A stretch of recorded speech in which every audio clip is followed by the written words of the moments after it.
നമുക്ക് എല്ലാവർക്കും അറിയാം ഇന്റർനെറ്റ്. ഇപ്പം ഇന്റർനെറ്റിൽ കൂടെ നമ്മൾ എത്രമാത്രം അങ്ങോട്ടും ഇങ്ങോട്ടും ബന്ധപ്പെട്ടിരിക്കുക. കേരളത്തിന്റെ നാനാ ദിക്കിലുള്ള എത്രയോ കേരളത്തിന്റെ തന്നെയല്ല, എനിക്കൊന്നും പലയിടത്തുനിന്നുണ്ട്. അതിലും ഒരുപാട് വൈഡ് ആയിട്ടുള്ള സ്ഥലത്ത് നിന്ന് എത്രയോ പേരാണ് ഒരു സ്ക്രീനിന്റെ അപ്പുറവും ഇപ്പുറമായി ഞാനും നിങ്ങളുമായിട്ട് ഇപ്പം ബന്ധപ്പെട്ടിരിക്കുന്നത്. അത് എന്തുകൊണ്ടാണ് നമുക്ക് സാധ്യമായത്? ഇന്റർനെറ്റ് എന്ന ഒരേ ഒരു ടെക്നോളജിയുടെ ബലം കൊണ്ടാണ് നമ്മൾ ഇവിടെ കൂടിച്ചേർന്നിരിക്കുന്നത്. ശരിയായ രീതിയിൽ അത് ഉപയോഗിച്ച വളരെ അത്രയധികം ഉപകാരമുള്ള ഒരു സംവിധാനം തന്നെയാണ് ഇന്റർനെറ്റ് എന്ന് പറയുന്നത്. പക്ഷെ അതിൽ ഒളിഞ്ഞിരിക്കുന്ന കുറച്ച് ചതിക്കുഴികളും ഉണ്ട്. അത് നമ്മൾ മനസ്സിലാക്കേണ്ട കാര്യം തന്നെയാണ്. അതുകൊണ്ട് തന്നെ ശരിയായ രീതിയിലല്ല, അതായത് അപകടകരമായ രീതിയിലാണ് ഇത് ഉപയോഗിക്കുന്നതെങ്കിൽ അത്രയ്ക്കും നമ്മളെ നശിപ്പിക്കാൻ പറ്റുന്ന ഒരു സാധനം തന്നെയാണ് ഇന്റർനെറ്റ്. കാരണം സൈബർ ലോകം അത്ര വിശാലമായി മാറിക്കൊണ്ടിരിക്കുക. ഇവിടെ മനുഷ്യനല്ലാതായി മാറുന്ന ഒരു സാഹചര്യം വരെയല്ലേ നമ്മൾ കാണുന്നത്. ശരിയല്ലേ? എത്രമാത്രം കുറ്റകൃത്യങ്ങളാ കൊച്ചു പിള്ളേരെയും അല്ലെങ്കിൽ സ്ത്രീകൾക്കെതിരെയൊക്കെ ഉണ്ടായിക്കൊണ്ടിരിക്കുന്നത് അല്ലേ? ഈ സൈബർ ലോകം വന്ന ശേഷം ശരിക്കും പറഞ്ഞാൽ നമ്മൾ ചിരിക്കാൻ തന്നെ മറന്നുപോയി. ചിരികൾക്ക് പകരം സ്മൈലികളായി മാറിയിരിക്കുക വാട്സപ്പിലൂടെയൊക്കെ.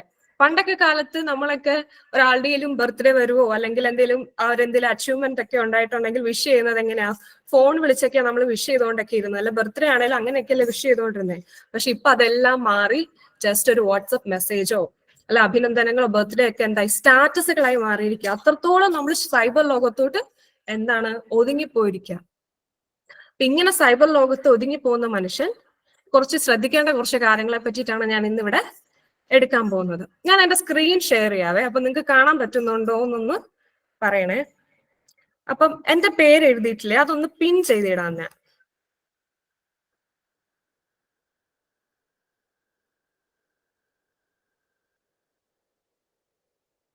ഓക്കെ, അപ്പൊ ഇപ്പൊ എല്ലാവർക്കും എന്നെ അല്ലേ സ്ക്രീനിൽ കാണുന്ന? മെയിൻ ആയിട്ട് കാണാമല്ലോ അല്ലേ? എല്ലാവർക്കും അതെല്ലോ?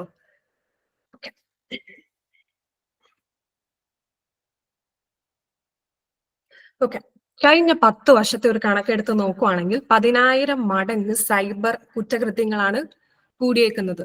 ചെറിയൊരു നമ്പർ അല്ല 10,000 മടങ്ങ് എന്ന് പറഞ്ഞാൽ. 10, 100, 1000 അല്ല, 10,000 മടങ്ങ് സൈബർ കുറ്റകൃത്യങ്ങളാണ് ഒരു 10 വർഷത്തിനുള്ളിൽ കൂടിയേക്കുന്നതെന്ന് പറയുമ്പോൾ നമ്മളത് എത്രമാത്രം ഉണ്ടെന്നുള്ള ഒരു കാര്യം നമ്മൾ ചിന്തിക്കണം അല്ലേ? ഒരു മിനിറ്റ്. ഓക്കെ, 10,000 മടങ്ങാണ് ഇത് കൂടിയേക്കുന്നത്. അപ്പം നമ്മൾ എത്രമാത്രം ഭയപ്പെടേണ്ട ഒരു ലോകത്തിലൂടെയാണ് കടന്നു പോകുന്നത് നമ്മൾ ഒരു മിനിറ്റ് ഒന്ന് ചിന്തിച്ചാൽ നമുക്ക് മനസ്സിലാവും. കാരണം എങ്ങനെയാണ് ഇത് സംഭവിച്ചത്? ഒരു കോവിഡിന് ശേഷം എല്ലാവിധ ട്രാൻസാക്ഷൻസും എല്ലാവിധ കാര്യങ്ങളും നമ്മൾ ഓൺലൈൻ ആക്കി മാറ്റി. നമ്മൾ ബാങ്ക് ട്രാൻസാക്ഷൻ ചെയ്യുന്നതും, പണ്ടൊക്കെ നമ്മൾ കാശാണ് കൊടുത്തോണ്ടിരുന്നത് അല്ലെ? നമ്മളിപ്പോ ഒരു ഷോപ്പിൽ പോയാൽ തന്നെ, ഇവനൊരു ചായ കുടിക്കാൻ ഒരു തട്ടുകടയിൽ പോയാൽ തന്നെ ഇപ്പൊ എന്താ നമ്മൾ ഓൺലൈൻ ട്രാൻസാക്ഷൻ നടക്കുന്നത്. എല്ലാം യു പി ഐ ആയി മാറിക്കൊണ്ടിരിക്കുക. ഫോൺ പേ, ഗൂഗിൾ പേ എന്നുള്ള ഇതിലോട്ട് നമ്മൾ മാറിക്കൊണ്ടിരിക്കുക. ആരും തന്നെ ഇപ്പൊ ഡയറക്റ്റ് ഇപ്പൊ ബാങ്കിൽ പോലും പോകുന്ന ആവശ്യങ്ങൾ വളരെ കുറവല്ലേ? എല്ലാം നമ്മൾ നെറ്റ് വഴി യൂസ് ചെയ്തിട്ടാണ് ചെയ്തുകൊണ്ടിരിക്കുന്നത്. അപ്പൊ നമ്മൾ മനസ്സിലാക്കേണ്ട കുറെ കാര്യങ്ങളും അതിനോടൊപ്പം തന്നെ ഉണ്ട്. ശ്രദ്ധിക്കേണ്ട കുറച്ച് കാര്യങ്ങളാണ്. അപ്പം അതിന് എന്തൊക്കെയാണ് നമ്മൾ കുറച്ച് ഇതിനെപ്പറ്റി അറിഞ്ഞിരിക്കേണ്ടതിനുള്ളൊരു സ്ലൈഡാണ് ഞാൻ ഇപ്പൊ ഇവിടെ ഉണ്ടാക്കിയിരിക്കുന്നത്. അത് ഒന്നാമത്തെ ആയിട്ടുള്ളതാണ് ഐഡന്റിറ്റി തെഫ്റ്റ്. എന്താണ് ഐഡന്റിറ്റി തെഫ്റ്റ്? ഐഡന്റിറ്റി തെഫ്റ്റ് എന്ന് വെച്ചാൽ വ്യക്തി വിവര മോഷണം. അതായത് നമ്മളുടെ പേഴ്സണൽ ഡീറ്റെയിൽസ് ആയ മൊബൈൽ നമ്പർ, നമ്മുടെ ഫോട്ടോ, നമ്മുടെ എല്ലാവിധ ഇൻഫോർമേഷൻസ്, നമ്മുടെ അക്കൗണ്ട് ഡീറ്റെയിൽസ്, അക്കൗണ്ട് കാർഡ്, ഇതൊക്കെ നമ്മൾ പോലും അറിയാതെ മോഷ്ടിക്കപ്പെടാം. നമ്മളൊക്കെ വിചാരിക്കും, എൻ്റെ ഒരു ചെറിയ നമ്പറോ അല്ലെങ്കിൽ എൻ്റെ ഒരു ഫോട്ടോയോ എൻ്റെ ഒരു അഡ്രസ്സോ കിട്ടിയത് കൊണ്ട് എന്താണോ കാര്യം, അല്ലെങ്കിൽ അവരെന്ത് ചെയ്യാനാ. ഞാൻ എൻ്റെ ഫ്രണ്ട്സിനോടൊക്കെ ഇങ്ങനെ ശ്രദ്ധിക്കണം എന്നൊക്കെ പറയുമ്പോൾ അവർ പറയും, എൻ്റെ അക്കൗണ്ടിൽ അത് കൊണ്ടുപോകാനുള്ള പൈസ ഒന്നും ഇല്ല എന്നൊക്കെ തമാശയുള്ള രീതിയിൽ പറയും. പക്ഷെ പൈസ പോകുന്നത് മാത്രമല്ല ഐഡന്റിറ്റി തെഫ്റ്റ്. നമ്മുടെ ഫോട്ടോ, നമ്മുടെ ഫോൺ നമ്പർ, നമ്മുടെ അഡ്രസ്സ് ഒക്കെ ഉപയോഗിച്ച് ഫ്രോഡ് അല്ലെങ്കിൽ ഹാക്കേഴ്സിന് പല കാര്യങ്ങളും ചെയ്യാം. എന്തൊക്കെ ചെയ്യാൻ സാധിക്കും? നമ്മളാണെന്ന് മറ്റുള്ളവരെ വിശ്വസിപ്പിച്ച് ഒരുപാട് കുറ്റകൃത്യങ്ങളെ കുറിച്ച് ചെയ്യാൻ പറ്റും. അപ്പൊ നമുക്ക് ജസ്റ്റ് ഒരു എക്സാമ്പിൾ ആയിട്ട് പറയുവാണെങ്കിൽ, നമ്മുടെ ഫോട്ടോ നമ്മുടെ ഡീറ്റെയിൽസ്, അതായത് നമ്മളൊക്കെ ഇപ്പൊ ഫേസ്ബുക്കിലൊക്കെ നമ്മളെല്ലാ വിവരങ്ങളും നമ്മൾ അടിച്ചിടും. എവിടെയാണ് പഠിച്ചത്, എന്താണ് ചെയ്യുന്നത്, ജോയിൻ നൗ എന്നൊക്കെ പറഞ്ഞ് നമ്മൾ ഓരോന്നൊക്കെ കൊടുക്കുമല്ലോ ഫേസ്ബുക്കിലൊക്കെ. ഇന്ന സ്ഥാപനത്തിൽ ഞാൻ ജോലിക്ക് കയറി. അപ്പം ഇതെല്ലാം കോപ്പി ചെയ്ത് എടുത്തിട്ട് ഒരു ഫേക്ക് ID ഉണ്ടാക്കി നമുക്ക് സുഹൃത്തുക്കൾക്കോ അല്ലെങ്കിൽ ആർക്കോ ഒക്കെ മെസ്സേജ് അയച്ച് പല പല തട്ടിപ്പുകളും ചെയ്യാം. ഇപ്പൊ ഡയറക്റ്റ് ആയിട്ട് നമുക്ക് പരിചയമുള്ളവർക്ക് തന്നെ മെസ്സേജ് അയക്കണമെന്നില്ല. ചിലപ്പോ ഏതൊക്കെ രീതിയിൽ ആൾക്കാരെ കബളിപ്പിക്കാൻ അവർക്ക് നമ്മുടെ ഐഡന്റിറ്റി യൂസ് ചെയ്യാം. ഇപ്പൊ പോലീസ് എത്തുമ്പോ ആരെയാണ് അവിടെ പേര്, ഇപ്പൊ ആരെങ്കിലും വന്നിട്ട് അങ്ങനെ വഴി എന്തെങ്കിലും കുറ്റകൃത്യം ചെയ്തിട്ടുണ്ടെങ്കിൽ അന്വേഷിച്ചു വരുമ്പം അഡ്രസ്സൊക്കെ ആരുടെയാ, അല്ലെങ്കിൽ ID പേര് ആരുടെയാ, പ്രൊഫൈൽ ആരുടെയാ, അത് ഡയറക്റ്റ് കോഡ് വരുന്നത് ആർക്കായിരിക്കും?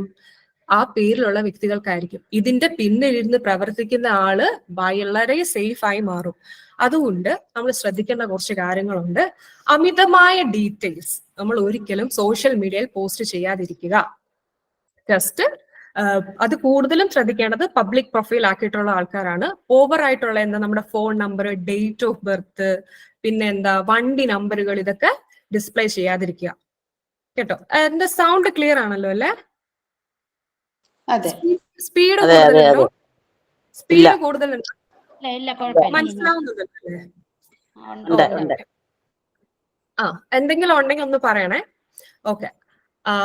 വണ്ടി നമ്പറുകൾ, അതായത് നമ്മളിലേക്ക് അവർക്ക് വേഗം എത്തിപ്പെടാൻ പറ്റുന്ന ഡീറ്റെയിൽസ് പബ്ലിക് ആയിട്ട് ഷെയർ ചെയ്യാതിരിക്കുക എന്നത് നമ്മൾ എല്ലാവരും ശ്രദ്ധിക്കേണ്ട കാര്യങ്ങളാണ്. ഒരു വണ്ടി നമ്പർ, അതായത് ഒരു രജിസ്ട്രേഷൻ നമ്പർ വെച്ച് നമ്മൾ ഫുൾ ഡീറ്റെയിൽസ് എടുക്കാൻ പറ്റും. ഫുൾ അഡ്രസ്സ്, നമുക്ക് എല്ലാ ഡീറ്റെയിൽസും അവർക്ക് അവിടെ എടുക്കാനായിട്ട് പറ്റും. പിന്നെ ഐഡന്റിറ്റി തെഫ്റ്റിനോടൊപ്പം തന്നെ വേറൊരു കാര്യമാണ് ഇത്. നമ്മളെല്ലാരും കണ്ടിട്ടുള്ള ഗൂഗിൾ എന്നൊരു പറഞ്ഞ വെബ്സൈറ്റ് ബ്രൗസിംഗ് വെബ്സൈറ്റ് മാത്രമാണ്. ഗൂഗിൾ എന്നൊരു കാര്യത്തിൽ നമ്മൾ ബ്രൗസ് ചെയ്താൽ കിട്ടുന്നത് ഈ ലോകത്തുള്ള 10%, 10ൽ താഴെ, കറക്റ്റ് ഒരു നമ്പറായിട്ട് എനിക്ക് ഓർമ്മയില്ല, 10% താഴെയുള്ള കാര്യങ്ങൾ മാത്രമേ നമുക്ക് ഗൂഗിൾ വഴി കിട്ടുള്ളൂ. അപ്പോൾ ബാക്കി 10 അല്ലെങ്കിൽ ബാക്കി 90% കാര്യങ്ങളും എവിടെയാണ്? ഡാർക്ക് വെബ് എന്ന് പറഞ്ഞൊരു ഒരു സ്ഥലത്താണ് അത് ഇരിക്കുന്നത്. ഒരു ലെയർ പോലെ കേട്ടോ. എല്ലാ ആൾക്കാർക്കും കാണാൻ പറ്റുന്നത് 10% കാര്യമേ ഉള്ളൂ. അത് ഗൂഗിൾ യൂസ് ചെയ്താൽ നമുക്കത് കാണാം. നമ്മൾ സെർച്ച് ചെയ്യത്തില്ലേ, അത് വെറും ഈ ലോകത്തുള്ളതിന്റെ, അല്ല സൈബർ ലോകത്തുള്ളതിന്റെ വെറും 10% പോലും ഇല്ല. അതിൽ താഴെയുള്ള ഡീറ്റെയിൽസ് മാത്രമേ നമുക്ക് ഗൂഗിൾ വഴി സെർച്ച് ചെയ്തെടുക്കാൻ പറ്റത്തുള്ളൂ. ബാക്കി വരുന്നത് ഇങ്ങനെ താഴോട്ട് പോകുമ്പോൾ ഡാർക്ക് വെബ്, ഡീപ്പ് വെബ് എന്ന് പറഞ്ഞ കുറെ ലെയർ ആയിട്ട് താഴോട്ട് പോകുന്നുണ്ട്. ആ ലെയറുകളിലാണ് നമ്മുടെ ഈ ഡേറ്റാസ് ഒക്കെ അവർ ശരിക്കും പറഞ്ഞാൽ അത് സെല്ല് ചെയ്യുക. നമ്മൾ പോലും അറിയാതെ നമ്മുടെ കളക്ട് ചെയ്ത ഡേറ്റ ഇന്റർനാഷണൽ കമ്പനികൾക്കൊക്കെ സെല്ല് ചെയ്യുന്നു. നമ്മൾ അറിയുന്നില്ല. നമ്മൾ നോക്കുമ്പോൾ എന്റെ ഒരു ഡേറ്റ കൊണ്ടുപോയിട്ട് എന്താണ് കാര്യം, അല്ലെങ്കിൽ കൊണ്ടുപോകാറില്ല എന്നൊക്കെ നമ്മൾ വിചാരിക്കും. അല്ലെങ്കിൽ നമ്മൾ വിചാരിക്കും ഗൂഗിളിലൊക്കെ തപ്പി കണ്ടുപിടിക്കാന്നൊക്കെ. ഗൂഗിളൊന്നും അല്ല. 90% ഓഫ് കാര്യങ്ങളൊക്കെ ഡാർക്ക് വെബ് എന്ന് പറഞ്ഞൊരു സ്ഥലത്താണ് കിടക്കുന്നത്. അത് നോർമലി നോക്കുന്ന ഒരു വ്യക്തികൾക്ക് അത് കാണാനായിട്ട് പറ്റില്ല. അതിന് വേറെ സെപ്പറേറ്റ് ബ്രൗസേഴ്സ് യൂസ് ചെയ്തിട്ട് അതിലോട്ടൊക്കെ എത്തിപ്പെടാൻ പോലും പറ്റത്തുള്ളൂ. അതുകൊണ്ട് നിങ്ങൾ ഇങ്ങനെ വ്യക്തി വിവരങ്ങളൊക്കെ പബ്ലിക്കലി ഒക്കെ ഷെയർ ചെയ്യുമ്പോൾ സൂക്ഷിക്കുക. അതുപോലെ തന്നെ നമ്മൾ ഇപ്പൊ എവിടെയെങ്കിലും ടൂർ പോവോ ഒക്കെ ചെയ്യുമ്പോൾ നമുക്ക് എല്ലാവർക്കും ഇഷ്ടമുള്ള, എല്ലാവരും ചെയ്യുന്ന ഒരു കാര്യമാണ് ലൊക്കേഷൻസ് ആകിയത് നമ്മൾ എന്ത് ചെയ്യും? സ്റ്റാറ്റസ് ഇടും. അല്ലെങ്കിൽ അവിടെ നമ്മൾ എവിടെയാണെന്നുള്ള കാര്യം നമ്മൾ അവിടെ ചെയ്യും. അപ്പൊ അതുവഴി ശ്രദ്ധിച്ചിരിക്കുന്നവർ എന്തൊക്കെ മനസ്സിലാക്കുന്നുണ്ടെന്ന് നമ്മൾ മറന്നു പോകുന്നുണ്ട് പലപ്പോഴും. നമ്മൾ ചിന്തിക്കില്ല ഒരു ലൊക്കേഷൻ ഷെയർ ചെയ്യുന്ന വഴി എന്തൊക്കെ പ്രശ്നങ്ങളാണ് ഉള്ളതെന്ന്. ഒരു ചെറിയ രീതിയിൽ മനസ്സിലാക്കിയാൽ, ഇപ്പം അച്ഛനും അമ്മയും കൂടെ പുറത്ത് അച്ഛനും അമ്മയും ഒരു സ്റ്റാറ്റസ് ഇട്ടിട്ട് ലൊക്കേഷൻ ഇട്ട് വെച്ചേക്കുക, ഇപ്പൊ കൊച്ചിന്നാണ് ഇട്ട് വെച്ചേക്കാന്ന് വിചാരിക്കുക. അതിൽ നിന്ന് അവർ മനസ്സിലാക്കുക, അല്ലെങ്കിൽ നമ്മുടെ ഐഡന്റിറ്റി മോഷ്ടിക്കുന്നവർ മനസ്സിലാക്കുന്ന ഒരു കാര്യമുണ്ട്. അപ്പനും അമ്മയും സ്ഥലത്തില്ല, അവർ വീട്ടിലില്ല, കൊച്ചുങ്ങൾ മാത്രമേ വീട്ടിലുള്ളൂ.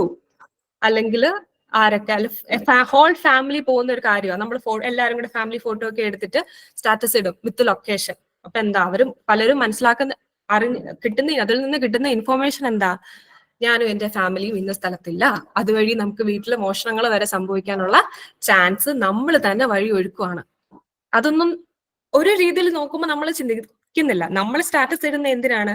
ഞാൻ പോയ കാര്യം എല്ലാവരും അറിയട്ടെ, ഞാൻ ഇവിടെയൊക്കെ പോകുന്നുണ്ടെന്ന് എല്ലാവരും ഒന്ന് അറിഞ്ഞോട്ടെ എന്നൊക്കെ വിചാരിച്ച് ഇങ്ങനെ ഇടുന്നതിൽ തെറ്റൊന്നുമില്ല. ഇടുന്നവർ എന്ത് ചെയ്യുക? തിരിച്ച് എത്തിയതിനു ശേഷം എന്ത് ചെയ്യുക, സ്റ്റാറ്റസ് ഇടാൻ ശ്രമിക്കുക, അല്ലെങ്കിൽ ലൊക്കേഷൻ ആഡ് ചെയ്യാതിരിക്കുക. അങ്ങനെ ആഡ് ചെയ്യുന്നത് ഏറ്റവും നല്ലത് നിങ്ങൾ തിരിച്ച് വീട്ടിലെത്തിയതിനു ശേഷം സേഫ് ആയിട്ട് വീട്ടിൽ കയറിയതിനു ശേഷം നിങ്ങൾ എന്ത് ചെയ്യുക, സ്റ്റാറ്റസ് ഇട്ടോളൂ വിത്ത് ലൊക്കേഷൻ, ഞാൻ ഇന്ന സ്ഥലത്തൊക്കെ പോയി. അപ്പൊ എന്താ ആ ഒരു കാര്യം നിങ്ങൾ ശ്രദ്ധിക്കുക. ഇതൊന്നും നമ്മള് ഇതൊക്കെ സൈക്കോളജിക്കൽ ട്രിക്സ് ആട്ടോ ഈ ഹാക്കേഴ്സ് ഒക്കെ എടുക്കാൻ പറ്റുന്നത്. അവർ ഇത് കൂടുതലും ഹാക്കേഴ്സ് അല്ല, സൈബർ ലോകത്തെ ഒരു കുറ്റകൃത്യം അല്ല ഇത്. അല്ലാണ്ടുള്ള ഒരു കുറ്റകൃത്യത്തിന് നമ്മളായിട്ട് വഴിതെളിച്ചു കൊടുക്കുന്ന, ഞാനിപ്പോ അത് ഓർത്തപ്പോ ഒന്ന് പറഞ്ഞതേ ഉള്ളൂ കേട്ടോ. അതാണ് ഐഡന്റിറ്റി തെഫ്റ്റ്. അടുത്തതായിട്ട് വരുന്നതാണ് സൈക്കോളജിക്കൽ ട്രിക്ക്. അതൊരു വലിയ ചതിക്കുഴിയാട്ടോ സൈക്കോളജിക്കൽ ട്രിക്ക്. അതായത് നമ്മളെ സൈക്കോളജിക്കലി അവർ ട്രിക്ക് ചെയ്തിട്ട് നമ്മളിൽ നിന്ന് വിവരങ്ങൾ ചോർത്തിയെടുക്കുക. അതിന്റെ ഒരു ഉദാഹരണമാണ് ഈയിടെ നമുക്ക് സംഭവിച്ചത്. ഒരു സ്മൈലിലെ തന്നെ ഒരു വ്യക്തിക്ക് സംഭവിച്ചു എന്ന് പറഞ്ഞില്ല, നിങ്ങൾ എല്ലാവരും ആ മെസ്സേജ് വായിച്ചു കാണുമായിരിക്കുമല്ലോ അല്ലെ, കണ്ടിട്ടുണ്ടാവുമല്ലോ.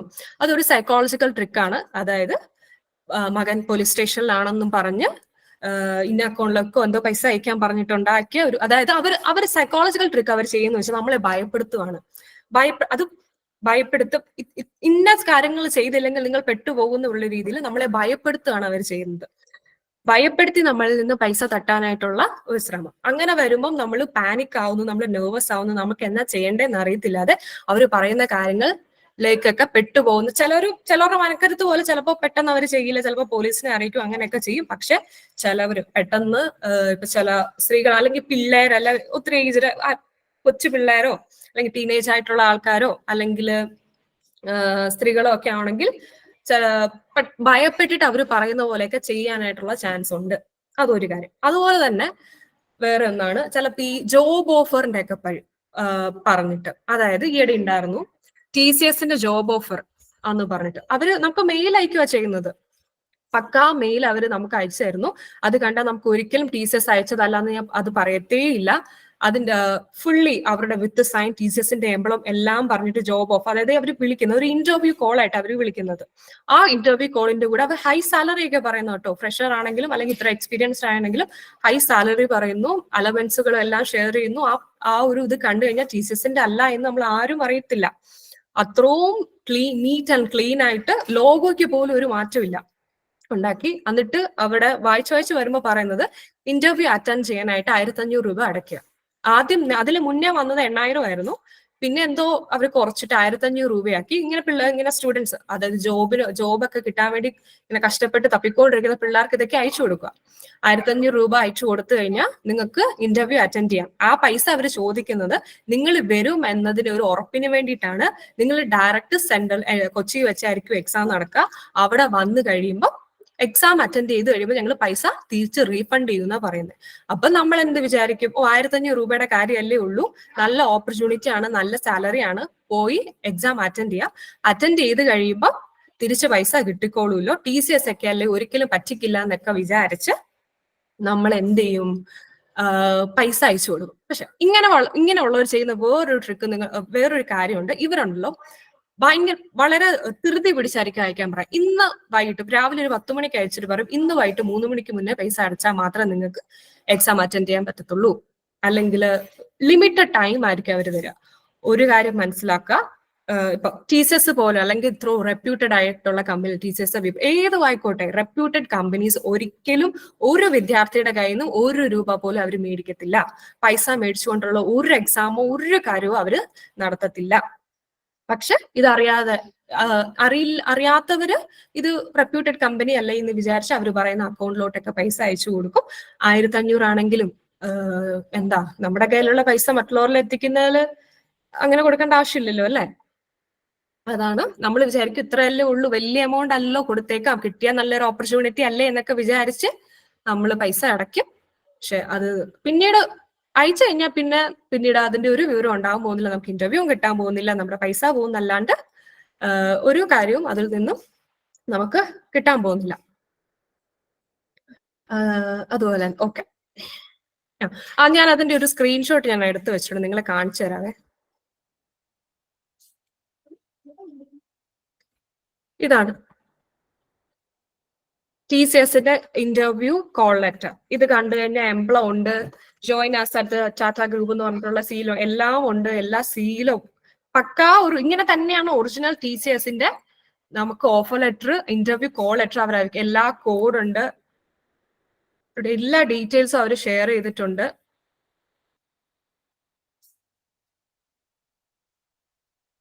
കണ്ടോ, അവര് സമയം പറയുന്നുണ്ട്, 6 മണിക്ക് മുന്നേ നിങ്ങൾ പൈസ അയക്കുക എന്നാണ് പറഞ്ഞേക്കുന്നത്. കണ്ടോ, വിത്ത് സൈന്, QR കോഡ് എല്ലാം ഉണ്ട്. ശരിക്കും സീനിയർ HR മാനേജറിന്റെ പേര് സഞ്ജയ് സിൻഹന എന്നല്ല, ചെറിയ സ്പെല്ലിംഗ് മിസ്റ്റേക്ക് മാത്രമേ ഈ പേരിനുള്ളൂ. ഫുള്ളി ഡീറ്റെയിൽ ഇത് കണ്ടിട്ടുണ്ടെങ്കിൽ ഒരിക്കലും നോർമലി ഉള്ള ഒരു കാൻഡിഡേറ്റ് ഒരിക്കലും ഇത് ശരിയല്ലാത്ത TCSന്റെ കോൾ ലെറ്റർ അല്ലാന്ന് ആരും മനസ്സിലാക്കത്തേയില്ല. നമ്മൾ പൈസ അയച്ചു കൊടുക്കുകയും ചെയ്യും, പോവുകയും ചെയ്യും. അപ്പൊ അത് നിങ്ങൾ എല്ലാവരും ശ്രദ്ധിക്കേണ്ട ഒരു കാര്യം, ഒരിക്കലും റെപ്യൂട്ടഡ് കമ്പനീസ് ഒരിക്കലും ഒരു എക്സാമിനോ ഒന്നിനോ വേണ്ടി പൈസ ചോദിക്കത്തില്ല. പൈസ ചോദിച്ചിട്ടുണ്ടെങ്കിൽ അത് തട്ടിപ്പിന് വേണ്ടിയിട്ടാണെന്നുള്ള കാര്യം എല്ലാവരും ഓർത്തിരിക്കുക.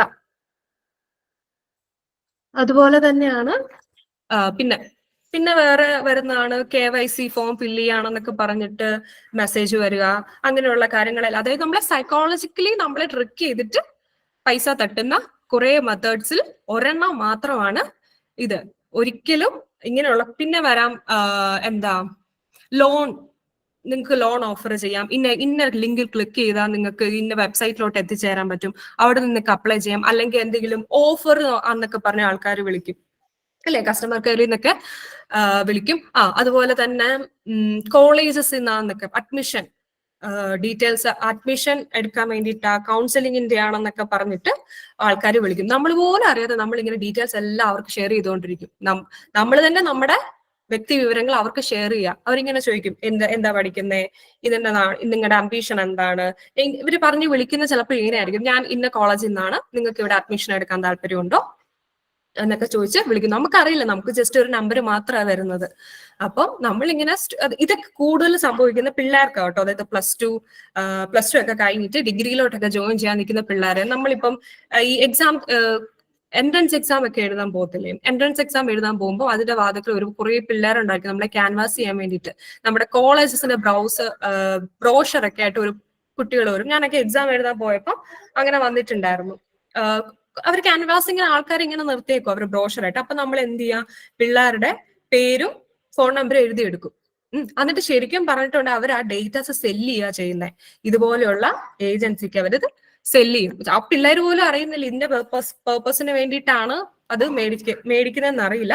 ഇത് കൊടുക്കുന്ന പിള്ളേരും ഇത് തിരിച്ചറിയത്തില്ല. എന്ത് ചെയ്യും, നമ്മുടെ പേരും ഡീറ്റെയിൽസും ഒക്കെ കൊടുക്കും. അങ്ങനെ ചെയ്യും. അങ്ങനെ ചിലപ്പം അവർ നമ്മൾ പുറകെ നടന്നിങ്ങനെ മേടിക്കും. നിങ്ങൾ ഒരു കാര്യം ചെയ്യുക, കറക്റ്റ് ആയിട്ടുള്ള നമ്പർ കൊടുക്കാതിരിക്കുക. തെറ്റിച്ചു കൊടുത്തോ, അവർക്കറിയില്ലല്ലോ. അവർക്ക് നമ്പറും കിട്ടി, നമ്മളും സന്തോഷം, അവരും സന്തോഷം. ഒരിക്കലും നമ്മുടെ ഒറിജിനൽ നമ്പർ അങ്ങനെ കൊടുക്കാതിരിക്കുക. ഫുള്ളി ഒരു ഡിജിറ്റ് മാറ്റിയാലും മതിയല്ലോ, അങ്ങനെ കൊടുക്കാതിരിക്കുക. അങ്ങനെ കൊടുത്തിട്ടുണ്ടെങ്കിൽ അവർ നമ്മളെ വിളിക്കും, നിങ്ങൾക്ക് ഇന്ന കോളേജിലോട്ട് അഡ്മിഷൻ റെഡി ആയിട്ടുണ്ട്, അല്ലെങ്കിൽ ഇന്ന ഇതിലോട്ട് ആവാറായിട്ടുണ്ട്, ഇന്ന ലിങ്ക് ക്ലിക്ക് ചെയ്ത് നിങ്ങൾ ഫോം ഫില്ല് ചെയ്യുക, അഡ്മിഷൻ ഇന്നും കൂടെ ഉള്ളൂ എന്നൊക്കെ പറഞ്ഞിട്ട് വരും. ചിലപ്പം അഡ്മിഷന് വേണ്ടി കാത്തിരിക്കുന്നവരാണെങ്കിൽ അബദ്ധത്തിൽ പോയി ചാടുകയും ചെയ്യും. ഒരിക്കലും അങ്ങനെ വരുന്ന കോളുകളിൽ നമ്മൾ ഒരിക്കലും നമ്മുടെ ഡീറ്റെയിൽസ് ഷെയർ ചെയ്യാതിരിക്കുക. അവരിങ്ങനെ നമ്മൾ പോലും അറിയാതെ ആയിരിക്കും കേട്ടോ അവർ ഡീറ്റെയിൽസ് ചോദിക്കുന്നത്. ഏത് കോഴ്സ് എടുക്കാനാണ് താല്പര്യം, നിങ്ങളുടെ ഇൻട്രസ്റ്റ് ഏരിയ എന്താണ്, ഇന്നത് പഠിക്കാൻ താല്പര്യമുണ്ടോ. നമ്മൾ പല സൈക്കോളജിക്കലി നമ്മൾ വിചാരിക്കും കാഷ്വൽ ആയിട്ടുള്ള സംസാരിക്കുക, ഇങ്ങനെ പറഞ്ഞു നമ്മൾ പോലും അറിയാതെ നമ്മുടെ എല്ലാ ഡീറ്റെയിൽസും നമ്മൾ അവർക്ക് പറഞ്ഞു കൊടുക്കും. പറഞ്ഞു കഴിയുമ്പോൾ പോലും നമ്മൾ ഓർക്കത്തില്ല, അയ്യോ ഞാൻ എന്റെ ഇത്ര കാര്യങ്ങൾ ഇവർക്ക് പറഞ്ഞു കൊടുത്തല്ലോ എന്ന്. അതൊക്കെയും നമ്മൾ തന്നെ നമ്മുടെ ഐഡന്റിറ്റീനെ ഇതാക്കാൻ ഇമെയിൽ ID നമ്മൾ പറഞ്ഞു കൊടുക്കും. അവർ പറയും ഇമെയിൽ ID ഒന്ന് ഷെയർ ചെയ്യുകയാണെങ്കിൽ ഞാൻ ഡീറ്റെയിൽസ് ഷെയർ ചെയ്യായിരിക്കും. അപ്പൊ നമ്മൾ തന്നെ ഇങ്ങനെ സ്പെല്ലിംഗ് സഹിതം ക്യാപിറ്റൽ ലെറ്റർ ആണ്, സ്മോൾ ലെറ്റർ ആണെന്നൊക്കെ പറഞ്ഞിട്ട് സ്പെല്ലിംഗ് സഹിതം നമ്മൾ എന്ത് ചെയ്യും, പറഞ്ഞു കൊടുക്കും. പറയുമ്പോൾ ഒന്നും നമ്മൾ ചിന്തിക്കത്തില്ല, നമ്മൾ തന്നെ നമ്മുടെ ഐഡന്റിറ്റീനെ അവർക്ക് വിൽക്കുന്നു. നമ്മൾ നമ്പർ പറഞ്ഞു, വാട്സപ്പ് നമ്പർ അല്ലെങ്കിൽ അത് വാട്സപ്പ് നമ്പർ ഒന്ന് ഷെയർ ചെയ്യാം. ഇതിപ്പോ വാട്സപ്പ് നമ്പറിലല്ല വിളിക്കുന്നെങ്കിൽ അവർ ചോദിക്കും വാട്സപ്പ് നമ്പർ ഒന്ന് ഷെയർ ചെയ്യാമോ, ഞാൻ ഡീറ്റെയിൽസ് ഷെയർ ചെയ്യാം. നമ്മൾ എന്താ നമ്മുടെ വാട്സപ്പ് നമ്പർ ഒക്കെ പറഞ്ഞു കൊടുക്കുന്നു, ഇമെയിൽ ID ഷെയർ ചെയ്യുമെന്ന് ചോദിക്കുന്നു. അതെല്ലാം നമ്മൾ എന്ത് ചെയ്യുന്നു, നമ്മൾ ഷെയർ ചെയ്യുന്നു. ഐഡന്റിറ്റി തെഫ്റ്റിന് നമ്മൾ തന്നെ നമ്മളെ ഇരയാക്കുന്നു. അടുത്തതാണ് social media related attack. Social media എന്താണെന്ന് അറിയില്ല. ഇപ്പം എല്ലാവരും സോഷ്യൽ മീഡിയ യൂസ് ചെയ്യാത്ത ആൾക്കാർ തന്നെ ഇല്ല. എല്ലാവരുടെയും ഉണ്ട് സോഷ്യൽ മീഡിയസ്. അതായത് ഇൻസ്റ്റാഗ്രാം ആയിട്ടും ഫേസ്ബുക്ക് ആയിട്ടും വാട്സപ്പ് ആയിട്ടും ഇതൊക്കെ ഹാക്ക് ചെയ്തെടുക്കാൻ വളരെ എളുപ്പം എന്നൊക്കെ പറയാൻ പറ്റില്ല. ഹാക്ക് ചെയ്ത് എടുത്തു കഴിഞ്ഞാൽ ഇതൊക്കെ എങ്ങനെ ഹാക്ക് ചെയ്തെന്ന് അറിയോ? ഇത് ഒരു ഈ സൈബർ ലോകത്ത് അല്ലെങ്കിൽ ഈ ഹാക്കിംഗ് ഉണ്ടല്ലോ, ഫുള്ളി ആളുകളെ പറ്റിച്ചിട്ടാ, ഐ മീൻ സൈക്കോളജിക്കലി ട്രിക്ക് ചെയ്തിട്ടാ ഇവരെല്ലാം എടുക്കുന്ന കേട്ടോ. അതായത് നമ്മൾ ഈ ചൂണ്ടയൊക്കെ ഇടുന്ന പോലെ ഇരപിടിക്കത്തില്ല നമ്മൾ. അതിന്റെ പേര് തന്നെ ഫിഷിംഗ് എന്നാട്ടോ. ഫിഷിംഗ് ലിങ്ക് വഴിയാണ് നമ്മൾ സോഷ്യൽ മീഡിയസ് ഒക്കെ അറ്റാക്ക് ചെയ്യുന്നത്. നമ്മളൊരു ലിങ്ക് അയക്കും, അതിൽ നമ്മൾ ക്ലിക്ക് ചെയ്ത് കഴിഞ്ഞാൽ അതെങ്ങനെയാ, അത് ഡയറക്റ്റ് ഒന്നും തരത്തില്ല. അതെങ്ങനെ തരുന്നതെന്ന് വെച്ചിട്ടുണ്ടെങ്കിൽ ഓരോരുത്തരുടെയും ഇഷ്ടങ്ങൾ മനസ്സിലാക്കി. ഇപ്പൊ ഇച്ചിരി ഒരു എന്താ പറയാ, ഇച്ചിരി ഏജ്ഡ് ആയിട്ടുള്ള ആൾക്കാർ, അല്ലെങ്കിൽ ഇപ്പം ഇപ്പൊ ഒരു എക്സാമ്പിൾ പറയുകയാണെങ്കിൽ എന്താ, ഷുഗർ കുറയ്ക്കാൻ 10 മാർഗങ്ങൾ, അല്ലെങ്കിൽ ഇപ്പൊ അത് അങ്ങനെ. അപ്പൊ നമ്മൾ ഓർക്കും, ഷുഗർ ഒക്കെ 10-350 നിൽക്കുന്നവരാണെങ്കിൽ ഷുഗർ കുറയ്ക്കാൻ എന്താ 10 പൊടിക്കൈകൾ. അപ്പൊ നമ്മൾ ചോദിക്കും അതൊന്ന് പരീക്ഷിക്കണ്ടോ, മരുന്ന് കഴിച്ചിട്ടോ മാറുന്നില്ല, ഇനി ഇതെങ്കിലും ഒന്ന് പരീക്ഷ നോക്കാന്നൊക്കെ വിചാരിച്ച് ആരെങ്കിലും ഒക്കെ നമുക്ക് ഗ്രൂപ്പിലൊക്കെ ഫോർവേഡ് ആയിട്ട് വരുന്നെടുത്ത് നമ്മൾ അങ്ങ് ക്ലിക്ക് ചെയ്യും. അതിന്റെ ഞാനൊരു ഡെമോൺസ്ട്രേഷൻ കാണിച്ചു തരാവേ. ഓക്കെ, എങ്ങനെ വരുന്നെന്ന് മനസ്സിലായില്ലേ? നമ്മളെ സൈക്കോളജിക്കലി ട്രിക്ക് ചെയ്തിട്ട്. ഇപ്പൊ ഒരു കുറച്ച് പിള്ളേരുടെ, അല്ലെങ്കിൽ ഇപ്പം ഇതുപോലെ ടീനേജ് പിള്ളേരാണെങ്കിൽ ചിലപ്പം എന്താ ഡ്രസ്സിങ് വെബ്സൈറ്റ് ആയിട്ടായിരിക്കും, ഇന്ന വെബ്സൈറ്റിൽ ഓഫർ ഉണ്ട്, ഇതിൽ ക്ലിക്ക് ചെയ്യുക ഓരോ എന്ന് പറഞ്ഞാവും. ഓരോരുത്തരുടെയും ഇതനുസരിച്ച് പല ഗ്രൂപ്പിൽ നമുക്ക് എത്രമാത്രം മെസ്സേജസ് വരുന്നത് അല്ലേ. നമ്മൾ ഇതൊന്നും എടുത്തു നോക്കാം, ഇതെന്നാ നല്ലതല്ലേ, അങ്ങനെ ഓഫേഴ്സ് ആയിട്ട് വരാം. പിന്നെന്താ, പല ജോബിന്റെ ഇന്റർവ്യൂ ലിങ്ക് ആയിട്ട് വരാം, നമുക്ക് മെയില് വരും, മെസ്സേജസ് ആയിട്ടും വരും, ഈവൻ ടെക്സ്റ്റ് മെസ്സേജസ് ആയിട്ടും നമുക്ക് ഇതൊക്കെ വരാനുള്ള ചാൻസസ് ഉണ്ട്. ഒരിക്കലും ഈ ടെക്സ്റ്റ് മെസ്സേജ് കാണിച്ചു തരാം. ഇത് കണ്ടോ, ഇങ്ങനെയൊക്കെ ടെക്സ്റ്റ് മെസ്സേജസ് ആയിട്ട് വരുന്ന ലിങ്കിലൊന്നും നിങ്ങൾ ദയവ് ചെയ്ത് ക്ലിക്ക് ചെയ്യാതിരിക്കുക. ഇതൊക്കെ ഫ്ലിപ്കാർട്ടിന്റെ മെസ്സേജസ് ആണ്, BSNLന്റെ. ഇതൊക്കെയാണ്. ഇങ്ങനെ വരുന്ന ലിങ്ക് വഴി ക്ലിക്ക് ചെയ്യാതിരിക്കുക. അതുപോലെ നിങ്ങൾക്ക് മെയിൽ ആയിട്ടും വരും, അതുവഴിയും വരുന്ന ലിങ്കിലൊന്നും നിങ്ങൾ ക്ലിക്ക് ചെയ്തിട്ട് ഈ ഓഫറിലോട്ടൊന്നും പോവാതിരിക്കുക. ഇതൊന്നും സേഫ് ആയിട്ടുള്ള ലിങ്ക്സ് അല്ല. ഓക്കെ, അപ്പം ജസ്റ്റ് ഒരു ഡെമോൺസ്ട്രേഷൻ ഞാൻ കാണിച്ചു തരാവേ.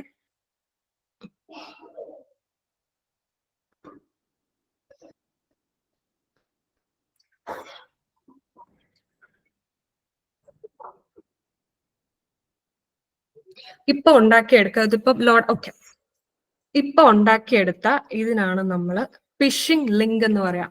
ഇങ്ങനെ ഉണ്ടാക്കിയെടുക്കുന്ന ലിങ്കുകളാണ് നിങ്ങൾക്ക് ടെക്സ്റ്റ് മെസ്സേജ് ആയിട്ടോ ഒക്കെ വരാൻ ചാൻസ് ഉള്ളത്.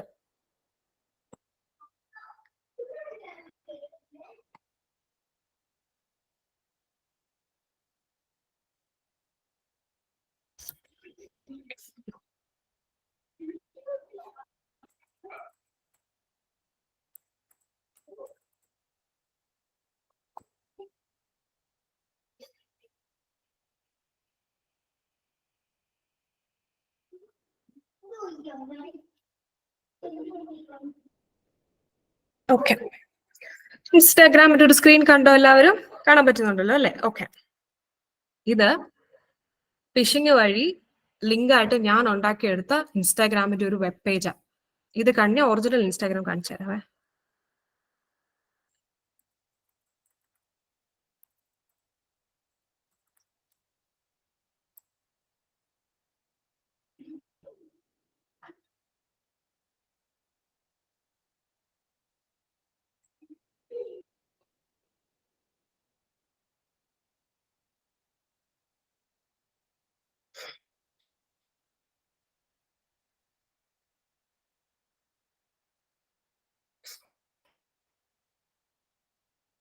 ഇതാണ് ഒറിജിനൽ ഇൻസ്റ്റാഗ്രാമിന്റെ പേജ്.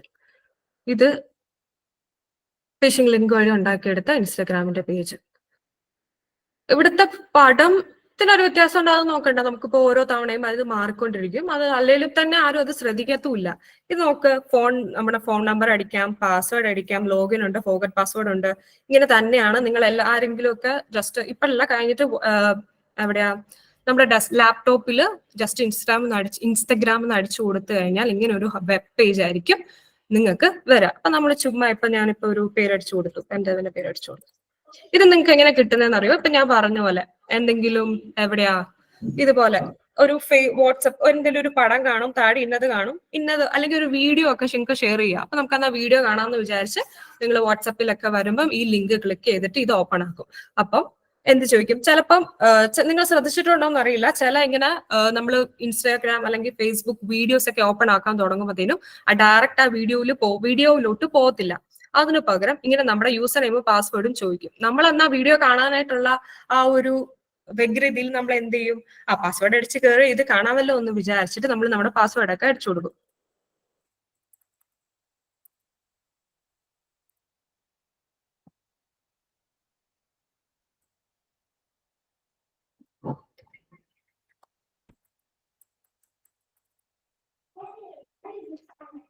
ലോഗിൻ ചെയ്തു. പിന്നെ എപ്പോഴും നിങ്ങൾ ശ്രദ്ധിക്കുക, ഇങ്ങനെ നമ്മൾ എവിടെയെങ്കിലും ഒക്കെ ലോഗിൻ ചെയ്തിട്ടുണ്ടെങ്കിൽ, അതിപ്പോ ഇതിന്റെ തന്നെയല്ല, എവിടെയെങ്കിലും ഒക്കെ ഈ ലോഗിൻ ചെയ്തിട്ടുണ്ടെങ്കിൽ ഇങ്ങനെ സേവ് ചെയ്യട്ടെ എന്ന് ചോദിക്കും. ഇപ്പൊ നമ്മളിപ്പോ PSCയുടെ ഒക്കെ രജിസ്റ്റർ ചെയ്യുകയാണെങ്കിലോ ഏതെങ്കിലും ഒരു സാഹചര്യത്തിലാണെങ്കിൽ സേവ് ചെയ്യട്ടെ എന്ന് ചോദിക്കും. നിങ്ങൾ ഒരിക്കലും അത് സെർവറിൽ സേവ് ചെയ്ത് വെക്കരുത് കേട്ടോ. അത് ഡോൺ സേവ് കൊടുക്കുക. ഇൻ കേസ് ഇപ്പം ഒറിജിനൽ ഉള്ള വെബ്സൈറ്റ് ആണെങ്കിൽ പോലും നമ്മളിപ്പം PSCയുടെ ഒക്കെ ഉണ്ടല്ലോ, അവിടെ നമ്മൾ പാസ്വേഡ് അടിച്ച് കയറുമ്പോൾ അവർ ചോദിക്കും സെർവർ നിങ്ങൾ അത് എന്തിനാ നമ്മൾ ചെയ്യുന്നതെന്ന് വെച്ചാൽ അടുത്ത വട്ടം ഇത്ര കഷ്ടപ്പെട്ട് പാസ്വേഡ് അടിക്കണ്ടല്ലോ എന്ന് വിചാരിച്ച് നമ്മൾ ടൈപ്പ് ചെയ്യുമ്പോൾ തന്നെ അവർ ഓട്ടോമാറ്റിക്കലി പാസ്വേഡ് യൂസർ നെയിം അടിക്കും. നമ്മുടെ മടി കാരണം നമ്മൾ എടുപ്പത്തിന് വേണ്ടിയിട്ട് നമ്മൾ അത് സെർവറിൽ, അതായത് ഇങ്ങനെ ചോദിക്കും, നോട്ടിഫിക്കേഷൻ പോലെ വന്നിട്ട് ചോദിക്കും സേവ് ചെയ്യട്ടെ. അപ്പൊ നമ്മൾ ഒരിക്കലും അത് സേവ് ചെയ്യരുത്, ഡോൺ സേവ് കൊടുക്കുക. പ്രശ്നം എന്നാന്ന് വെച്ചിട്ടുണ്ടെങ്കിൽ ഇത് നമ്മുടെ ഏതെങ്കിലും കേസിൽ ഈയിടെ മൈക്രോസോഫ്റ്റിന്റെ ഒരു ഇത് ഹാങ് ആയായിരുന്നു. അതുപോലുള്ള ഇതിന്റെ എത്ര വലിയ കമ്പനി ആണെങ്കിലും അവർക്കും ഇടയ്ക്ക് തെറ്റൊക്കെ പറ്റാം. അങ്ങനെ വന്നിട്ടുണ്ടെങ്കിൽ നമ്മുടെ പാസ്വേഡ് എല്ലാവരുടെയും പാസ്വേഡ് സെർവറിൽ സ്റ്റോർ ആവും. അവിടെ ഉണ്ടാകുന്ന ഹാക്കിംഗ് വഴി അല്ലെങ്കിൽ അവിടെ ഉണ്ടാകുന്ന ഡേറ്റ ബ്രീച്ച് വഴി അവർ അറിയിക്കത്തൊന്നുമില്ല കേട്ടോ. ഞങ്ങളുടെ കമ്പനിയിൽ ഡേറ്റ ബ്രീച്ചസ് ഉണ്ടായെന്ന് അവർ ഒരിക്കലും പബ്ലിക്കലി പറയില്ല. സംഭവിച്ചിട്ടുണ്ടെങ്കിൽ അവർ അപ്പൊ തന്നെ അവർ റിട്രീവ് ചെയ്യുകയും ചെയ്യും. പക്ഷെ അതിനുള്ളിൽ നമ്മുടെ ഡീറ്റെയിൽസ് പാസ്വേഡ്സ് ഒക്കെ പോയിട്ടുണ്ടാവും. അതുകൊണ്ട് ഒരിക്കലും ഒരു വെബ്സൈറ്റിൻ്റെതും സൈറ്റിൽ തന്നെ സേവ് ചെയ്യാതിരിക്കുക. അതൊരു പോയിന്റ് ആണ്.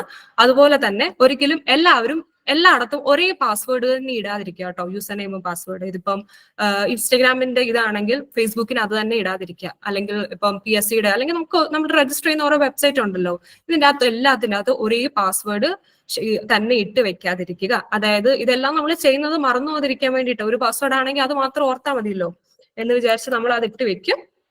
പക്ഷെ ഒരിക്കലും അങ്ങനെ ചെയ്യരുത്.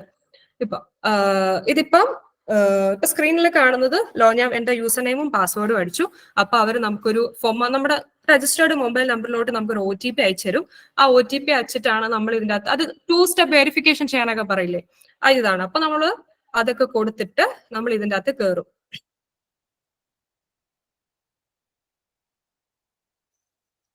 ഇന്ന് ലോഡ് ആയിക്കോട്ടെ.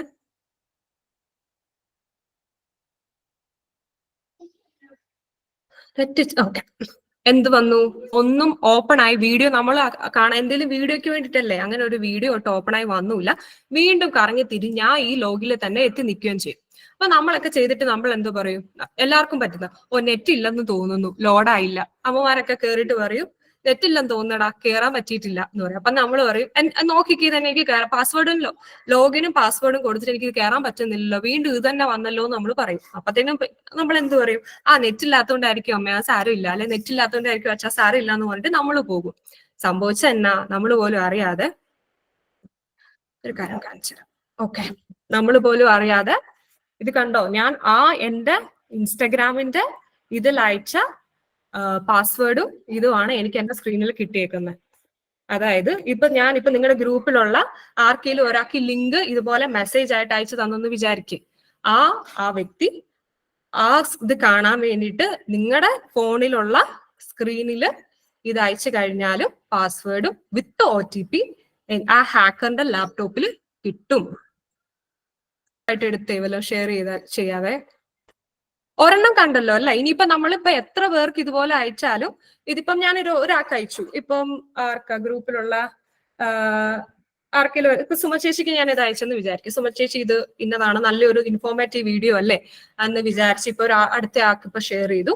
അപ്പം അടുത്ത ആളുടെ ലാപ്ടോപ്പിൽ അവരുടെ യൂസർ നെയിം പാസ്വേഡും വിത്ത് OTP അടിച്ചാലും അത് എനിക്ക് എന്റെ ലാപ്ടോപ്പിൽ കിട്ടും. അത് എത്ര മടങ്ങ് ഇങ്ങനെ മറിഞ്ഞു പോയാലും അതെല്ലാം എനിക്ക് എന്റെ ഇതിൽ കിട്ടും. പിന്നെ എന്താ, എനിക്ക് ഈ യൂസർ നെയിമും പാസ്വേഡും വെച്ചിട്ട് നിങ്ങളുടെ സോഷ്യൽ മീഡിയ അക്കൗണ്ടിൽ കയറാം, പാസ്വേഡ് മാറ്റിക്കഴിഞ്ഞാൽ നിങ്ങൾക്ക് അതിൻ്റെ അകത്ത് പിന്നെ ആക്സസ് കിട്ടത്തില്ല. കാരണം നിങ്ങൾക്ക് പിന്നെ നിങ്ങൾ അടിച്ചു നോക്കുമ്പോൾ എന്താ വരിക, പാസ്വേഡ് തെറ്റാണെന്നേ കാണിക്കത്തുള്ളൂ അല്ലെ. കാരണം ഞാൻ നിങ്ങളുടെ അക്കൗണ്ടിൽ കയറിയിട്ട് പാസ്വേഡ് മാറ്റി, പിന്നെ അത് പിന്നെ ആരുടെ ആയി, എന്റെ അക്കൗണ്ട് ആയി. അതിൻ്റെ അകത്ത് എനിക്ക് എന്തൊക്കെ ചെയ്യാം, എനിക്ക് നിങ്ങളെ അവഹേളിപ്പെടുത്താൻ വേണ്ടിയിട്ട് എന്തെങ്കിലും വീഡിയോസ് പോസ്റ്റ് ചെയ്യാം, അനാവശ്യമായ വെബ്സൈറ്റ് ഒക്കെ അതിൻ്റെ അകത്ത് എനിക്ക് കയറാം, അല്ലെങ്കിൽ നമ്മുടെ ഈ ഇടയ്ക്ക് ഉണ്ടായിരുന്നു ഫ്രണ്ട്സിനൊക്കെ അങ്ങനെ വന്നിട്ടുണ്ട്. അതായത് നമ്മുടെ ചാറ്റ്, മുമ്പത്തെ ഉള്ള ചാറ്റ് ഓൾറെഡി അവിടെ കിടക്കുമല്ലേ.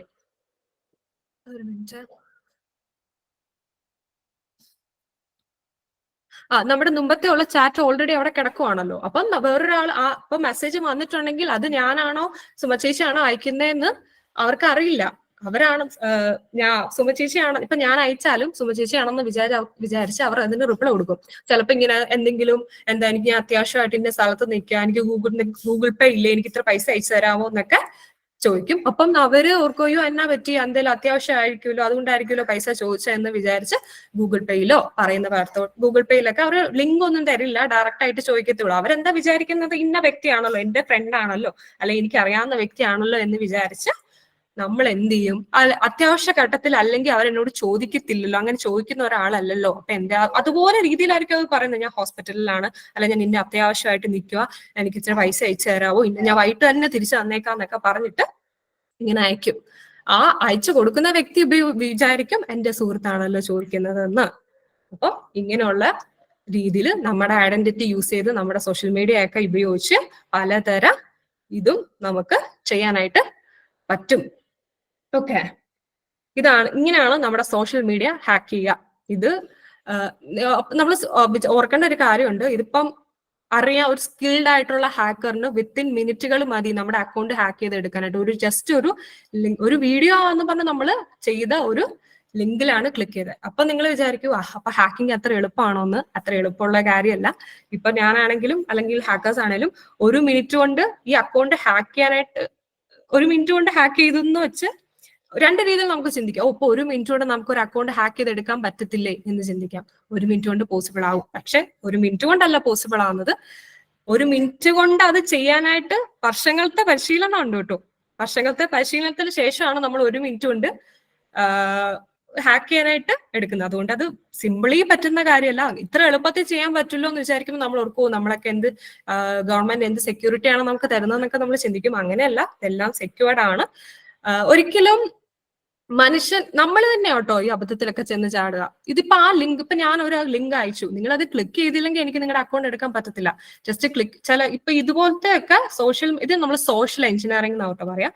ഈ സോഷ്യൽ എഞ്ചിനീയറിംഗ് വഴി അയച്ചു തരുന്നതിൽ നിങ്ങൾ തന്നെ പാസ്വേഡ് ഒക്കെ അടിച്ചാലേ നിങ്ങൾ ഇത് കൊണ്ടുപോകാൻ പറ്റത്തുള്ളൂ. ജസ്റ്റ് ഒരു ലിങ്ക് ക്ലിക്ക് ചെയ്ത് അങ്ങനെ ഉള്ളതും ഉണ്ട്. ഇതൊന്നും അങ്ങനെയല്ല, ക്ലിക്ക് ചെയ്തത് കൊണ്ട് പറ്റില്ല. പക്ഷെ നമ്മൾ തന്നെയാണ് 95% ഓഫ് ഹാക്കിങ്ങിന് ഇട്ട് കൊടുക്കുന്നത് നമ്മൾ തന്നെയാണ്. നമ്മളെ പറ്റിച്ച് കബളിപ്പിച്ച് ചെയ്യുന്നതാന്ന് മാത്രമേ ഉള്ളൂ. ഇതിങ്ങനെയാ, നമ്മൾ മീൻ പിടിക്കാനായിട്ട് ഇര ഇട്ട് കൊടുക്കില്ലേ, മീൻ വിചാരിക്കും മീനിന്റെ ഭക്ഷണമാണെന്ന്.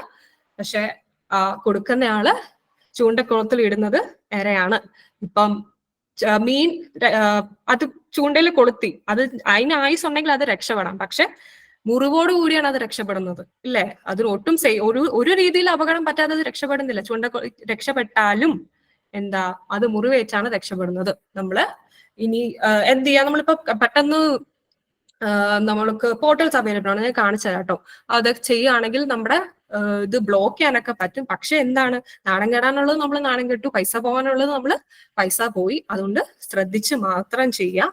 ഓക്കെ, അപ്പൊ നമ്മള് അതാണ് സോഷ്യൽ മീഡിയ റിലേറ്റഡ് അറ്റാക്ക്. അപ്പൊ നമ്മൾ ഓർക്കും, അയ്യോ ഞാൻ എങ്ങനെ ഇത് തിരിച്ചറിയാം, എങ്ങനെയാണ് സേഫ് ആണ് എനിക്ക് വരുന്നതൊക്കെ സേഫ് ആണോ? ഇപ്പൊ ടെക്സ്റ്റ് മെസ്സേജ് വഴി വരുന്ന ഒരു ലിങ്കിലും ക്ലിക്ക് ചെയ്യരുത്. പക്ഷെ നമ്മൾ വാട്സപ്പ് വഴിയൊക്കെ ആണെങ്കിൽ ഇൻഫോർമേറ്റീവ് ആയിട്ടുള്ള വീഡിയോ ഒക്കെ കാണാനായിട്ട് നിങ്ങൾ എന്ത് ചെയ്യാന്ന് വെച്ചിട്ടുണ്ടെങ്കിൽ ഇന്നലെ പറഞ്ഞ പോലെ തന്നെ ഇത് കണ്ടോ, HTTPS ഉണ്ട്. ഇത് 2 കാറ്റഗറി ഉണ്ട്. HTTP ഉണ്ട്, HTTPS ഉണ്ട്. ഈ S സൂചിപ്പിക്കുന്നത് കാണാലോ അല്ലെ, HTTPS. ഇത് BSNLന്റെ ഒഫീഷ്യൽ വെബ്സൈറ്റിൽ നിന്ന് തന്നെ വന്നേക്കുന്ന ഇതാണ്. ഈ S സൂചിപ്പിക്കുന്നത് ഇത് സെക്യൂർഡ് ആണെന്ന്, അത് സർട്ടിഫൈഡ് ആണെന്ന. അതായത് എല്ലാ കമ്പനീസും, അതായത് വലിയ വലിയ കമ്പനീസ് ഉണ്ടല്ലോ, ഇപ്പൊ BSNLോ അല്ലെങ്കിൽ ഇപ്പൊ ഫേസ്ബുക്കോ, ഇപ്പൊ നമ്മളിപ്പോ സോഷ്യൽ എഞ്ചിനീയറിംഗ് അല്ല പറഞ്ഞ, ഇപ്പൊ ഇൻസ്റ്റാഗ്രാം എന്ന് വിചാരിക്കുക, അല്ലെങ്കിൽ ഫേസ്ബുക്ക് ആണെന്ന് വിചാരിക്കുക, അതൊക്കെ ഈ സർട്ടിഫിക്കേഷൻ എടുത്തോണ്ടിരിക്കുന്നത്. അത് ഞാൻ കാണിച്ചു തരാം. അത് ഇടയ്ക്കിടയ്ക്ക് ഇങ്ങനെ അത് റിന്യൂ ചെയ്തുകൊണ്ടും ഇരിക്കും. ഇൻസ്റ്റഗ്രാം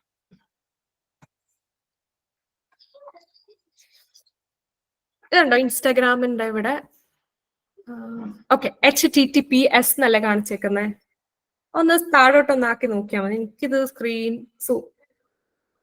നിങ്ങളൊന്ന് സൂം ചെയ്തിട്ട് അടുപ്പിച്ച് നോക്കിയാൽ മതി. ഇത് HTTPS എന്നാണ് ഇവിടെ കൊടുത്തേക്കുന്നത്. ഒറിജിനൽ ഇൻസ്റ്റാഗ്രാമിന്റെ വെബ്സൈറ്റ് ആണ്. അതിന്റെ അർത്ഥം HTTPSന്റെ അർത്ഥം ഇത് സെക്യൂർഡ് ആണ്, സർട്ടിഫിക്കേഷൻ ഉള്ളതാണ് എന്നാണ് ഇതിന്റെ അർത്ഥം. അതായത് സർട്ടിഫിക്കറ്റ് ഇതിന് പ്രൊവൈഡ് ചെയ്തിട്ടുണ്ട്. അതായത് ഡേറ്റ സിഗ്നേച്ചർ ഒക്കെ വഴി ഇത് സർട്ടിഫൈഡ് ആണ്. ഇതാണ് അതിന്റെ സർട്ടിഫിക്കറ്റ്. അതായത് ഇതിന്റെ വാലിഡിറ്റി ഡേ, എന്ന് ഇഷ്യൂ ചെയ്തിട്ടുണ്ട്, എത്ര ദിവസത്തേന് ഇത് എക്സ്പയറി ഉണ്ട് എന്നുള്ള എല്ലാം ഉണ്ട്. ഇതുണ്ടോ മെയ് 24 5:30 തൊട്ട് ഓഗസ്റ്റ് 19 ഓഗസ്റ്റ് 2024 വരെയാണ് ഈ സർട്ടിഫിക്കറ്റ്.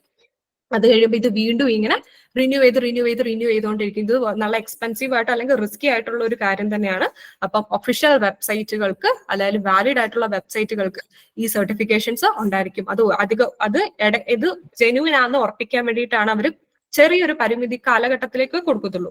അതിങ്ങനെ എപ്പോഴും ഇത് വെരിഫൈ ചെയ്ത് പ്രശ്നമൊന്നുമില്ല, അതായത് പ്രശ്നമൊന്നും ഇല്ലെങ്കിലല്ല നമ്മൾ സർട്ടിഫിക്കറ്റ് കൊടുക്കത്തുള്ളൂ. അങ്ങനെ ഇത് റിന്യൂ ചെയ്തുകൊണ്ടേ ഇരിക്കും. മുമ്പത്തെ വെബ്സൈറ്റില്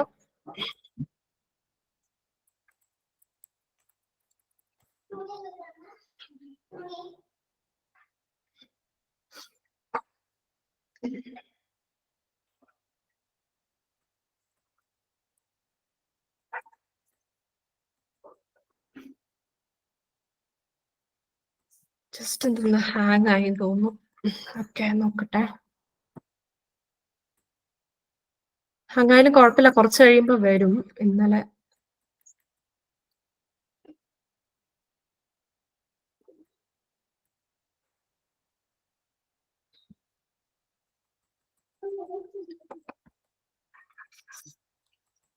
ക്ലിക്കായി വരുന്നില്ല. ഓക്കെ, കുഴപ്പമില്ല, ഞാൻ പിന്നീട് കാണിച്ചു തരാം കേട്ടോ. ഓക്കെ, അതൊരു സർട്ടിഫിക്കേഷൻ ഉണ്ടായിരിക്കും. ഞാൻ മുമ്പേ ഉണ്ടാക്കിയെടുത്ത ഫിഷിൽ ലിങ്ക് വഴി ഉണ്ടാക്കിയതിന് ഇങ്ങനെ ഒരു സർട്ടിഫിക്കേഷൻ കാണത്തില്ല. അതിന്റെ ഇതെന്ന് പറയുന്നത് HTTP ആയിരിക്കും കേട്ടോ. ഇത് കണ്ടോ, ഇത് ഫ്ലിപ്കാർട്ടിന്റെ ആണെന്ന് പറഞ്ഞാൽ എനിക്ക് ടെക്സ്റ്റ് ആയിട്ട് വന്ന ഇതാണ്. ഇത് HTTP ആണ്. ഫ്ലിപ്കാർട്ട് ആമസോൺ എന്നൊക്കെ പറയുന്നത് അത്രയും സെക്യൂർഡ് ആയിട്ടുള്ള ഇതാണ്. അവർക്ക് അത്രയും പൈസ ഉണ്ട്. അവർക്ക് ഈ സർട്ടിഫിക്കറ്റ് റിന്യൂ ചെയ്യുന്നതിന് ഒരു ബുദ്ധിമുട്ടും ഉള്ളതല്ല. അതൊക്കെ എപ്പോഴും അത് റിന്യൂ ചെയ്ത് സർട്ടിഫൈ ചെയ്ത് വെച്ചോണ്ടിരിക്കുന്ന ഒരു പ്ലാറ്റ്ഫോമാണ്. അപ്പം ഇത് ഇവിടെ ആ സർട്ടിഫിക്കറ്റ് ഇല്ലെങ്കിൽ അത് നമ്മുടെ സ്വന്തം റിസ്കിൽ മാത്രം ഇത് ഓപ്പൺ ആക്കുക. ആമസോൺ, ഫ്ലിപ്കാർട്ടിനൊക്കെ ഉറപ്പായിട്ടും ഇതുണ്ടാവും. ഇനി അഥവാ എങ്ങാനും നിങ്ങൾ അബദ്ധത്തിൽ ക്ലിക്ക് ചെയ്താലും ഒരിക്കലും കാർഡോ ഫോൺ പേയോ UPI അല്ലെങ്കിൽ നിങ്ങളുടെ ഡെബിറ്റ് കാർഡോ ക്രെഡിറ്റ് കാർഡോ ഒന്നും വെച്ച് ഇതുവഴി ട്രാൻസാക്ഷൻസ് നടത്തരുത്. ഇനി അബദ്ധത്തിൽ ക്ലിക്ക് ചെയ്ത് പോയാലും ഒരിക്കലും ട്രാൻസാക്ഷൻസോ നമ്മുടെ CV നമ്പറോ OTP ഇങ്ങനെയുള്ള ഒരു ഡീറ്റെയിൽസും, അതായത് നമ്മുടെ അക്കൗണ്ട്സുമായിട്ട് റിലേറ്റഡ് ആയിട്ടുള്ള ഒരു ഡീറ്റെയിലും ഇതിലൊന്നും ഷെയർ ചെയ്യാതിരിക്കുക. മാക്സിമം ക്ലിക്ക് ചെയ്യരുത്. ടെക്സ്റ്റ് മെസ്സേജ് ഒക്കെ വഴി വന്നിട്ടുണ്ടെങ്കിൽ ക്ലിക്ക് ചെയ്യരുത്. ഇനി അബദ്ധത്തിൽ അറിയാതെയോ വല്ല കൈതട്ടിയോ എങ്ങനെയും കൈതട്ടി ലിങ്ക് ക്ലിക്ക് ആവാം. അബദ്ധത്തിൽ കൈതട്ടി ഒരിക്കലും നമ്മുടെ ഡീറ്റെയിൽസ് ഷെയർ ആവില്ല. അത് നമ്മൾ തന്നെ കാണിക്കുന്ന അബദ്ധമാണ്. ഇങ്ങനെയുള്ള ഒരു നമ്പറും ഇങ്ങനെയുള്ള ഇതിൽ ഷെയർ ചെയ്യാതെ ഇരിക്കുക. ഇത് മനസ്സിലായല്ലോ അല്ലെ? സർട്ടിഫിക്കറ്റിന്റെ കാര്യം മനസ്സിലായല്ലോ. അപ്പൊ നിങ്ങൾ ഇനി ഫേസ്ബുക്കിലൊക്കെ വഴി അല്ലെങ്കിൽ വാട്സ്ആപ്പ് ഗ്രൂപ്പിലൊക്കെ വരുവാണെങ്കിൽ ഫേസ്ബുക്കിന്റെ ആണ് ഇൻസ്റ്റാഗ്രാമിന്റെ ആണെന്ന് പറഞ്ഞ ലിങ്ക് തരുമ്പോൾ HTTPS ഉണ്ടോ എന്ന് നോക്കൂ. ആ S ഇല്ലെങ്കിൽ നിങ്ങൾ ആ മെസ്സേജ് ഡിലീറ്റ് ചെയ്ത് തരും കേട്ടോ. ഓക്കെ, പിന്നെ എനിക്ക് കുറച്ച് ഇൻഫർമേഷൻ ആയിട്ട് നമുക്ക് പറയാനുള്ളത് അത് പിന്നെ അടുത്തതാണ് ബാങ്കിങ് കഴിഞ്ഞു. ഇനി അറ്റാക്ക് ത്രൂ മൊബൈൽ ആപ്ലിക്കേഷൻ എന്ന് പറയുന്നത് നമ്മൾ ആപ്സ് ഉണ്ടല്ലോ, ഒരിക്കലും ജെന്യൂൻ അല്ലാത്ത ആപ്ലിക്കേഷൻസ് ഡൗൺലോഡ് ചെയ്യുകയേ ചെയ്യരുത്. ചെയ്താൽ തന്നെ ഗൂഗിൾ പ്ലേ സ്റ്റോറിൽ നിന്ന് മാത്രം ഡൗൺലോഡ് ചെയ്യുക. ഇതല്ലാണ്ട് നമ്മൾ എന്തെങ്കിലും വീഡിയോസ് ഒക്കെ മിന്ത്ര അല്ലെങ്കിൽ ഫ്ലിപ്കാർട്ട്, ആമസോൺ വഴിയൊക്കെ നമുക്ക് ഷോപ്പിംഗ് നടത്തുമ്പോൾ ഓരോന്നിന്റെ ആഡ് പോപ്പപ്പ് ചെയ്ത് വരും. നിങ്ങൾ ശ്രദ്ധിച്ചിട്ടുണ്ടാവുമായിരിക്കും അല്ലെ? ആഡ് ഇങ്ങനെ മുകളിൽ ഇങ്ങനെ വരും. എന്നിട്ട് പറയും നിങ്ങൾ ഡൗൺലോഡ് ചെയ്തെടുക്കുക. അതുവഴി എന്തെങ്കിലും ആപ്പ് ഒക്കെ കൂടുതൽ എനിക്കൊന്ന് ഗെയിമിംഗ് ആപ്പുകളൊക്കെ വരിക. പിള്ളേരുടെ അടുത്ത് ഗെയിം കളിക്കുന്ന പിള്ളേർ അത് മസ്റ്റ് ആയിട്ടും ശ്രദ്ധിക്കണം. അങ്ങനെ പോപ്പപ്പ് ചെയ്ത് വരുമ്പോൾ ഒരിക്കലും അവിടെ ഇപ്പം ജെനുവിൻ ആയിട്ടുള്ള ആപ്ലിക്കേഷന്റെ പേര് തന്നെ ആയിരിക്കും ഇത് പോപ്പപ്പ് ചെയ്ത് വരിക. അപ്പം ഒരിക്കലും അങ്ങനെയുള്ള അല്ലെങ്കിൽ വെബ്സൈറ്റ് വഴി അങ്ങനെയൊക്കെ ലിങ്ക് ആയിട്ട് നമുക്ക് എന്ത് കിട്ടും, ഈ ആപ്ലിക്കേഷൻസ് ഡൗൺലോഡ് ചെയ്യാനായിട്ടുള്ള ഒരു ഓപ്ഷൻ ഉണ്ടാവും. അതൊരിക്കലും ഡൗൺലോഡ് ചെയ്യരുത്. ഇനി ഡൗൺലോഡ് ചെയ്യും ഗെയിമിംഗ് ആപ്പ് ആണെങ്കിലും ഡൗൺലോഡ് ചെയ്യുമ്പോൾ പ്ലേ സ്റ്റോറിൽ പോയി നോക്കുക. സ്ട്രിക്റ്റ് ആയിട്ടും നിങ്ങൾ എത്ര ഡൗൺലോഡ്സ് ഇവിടെ വന്നിട്ടുണ്ടോ നോക്കുക. ഒത്തിരി ഒരു നല്ല കണക്കിൽ ഉണ്ടെങ്കിൽ അത് ജെന്യൂൻ ആയിട്ടുള്ളതാവാം. അല്ലാണ്ടൊക്കെ ആണെങ്കിൽ ഡൗൺലോഡ്സ് ഒക്കെ കുറവാണ്. പിന്നെ റിവ്യൂ നോക്കുക കേട്ടോ.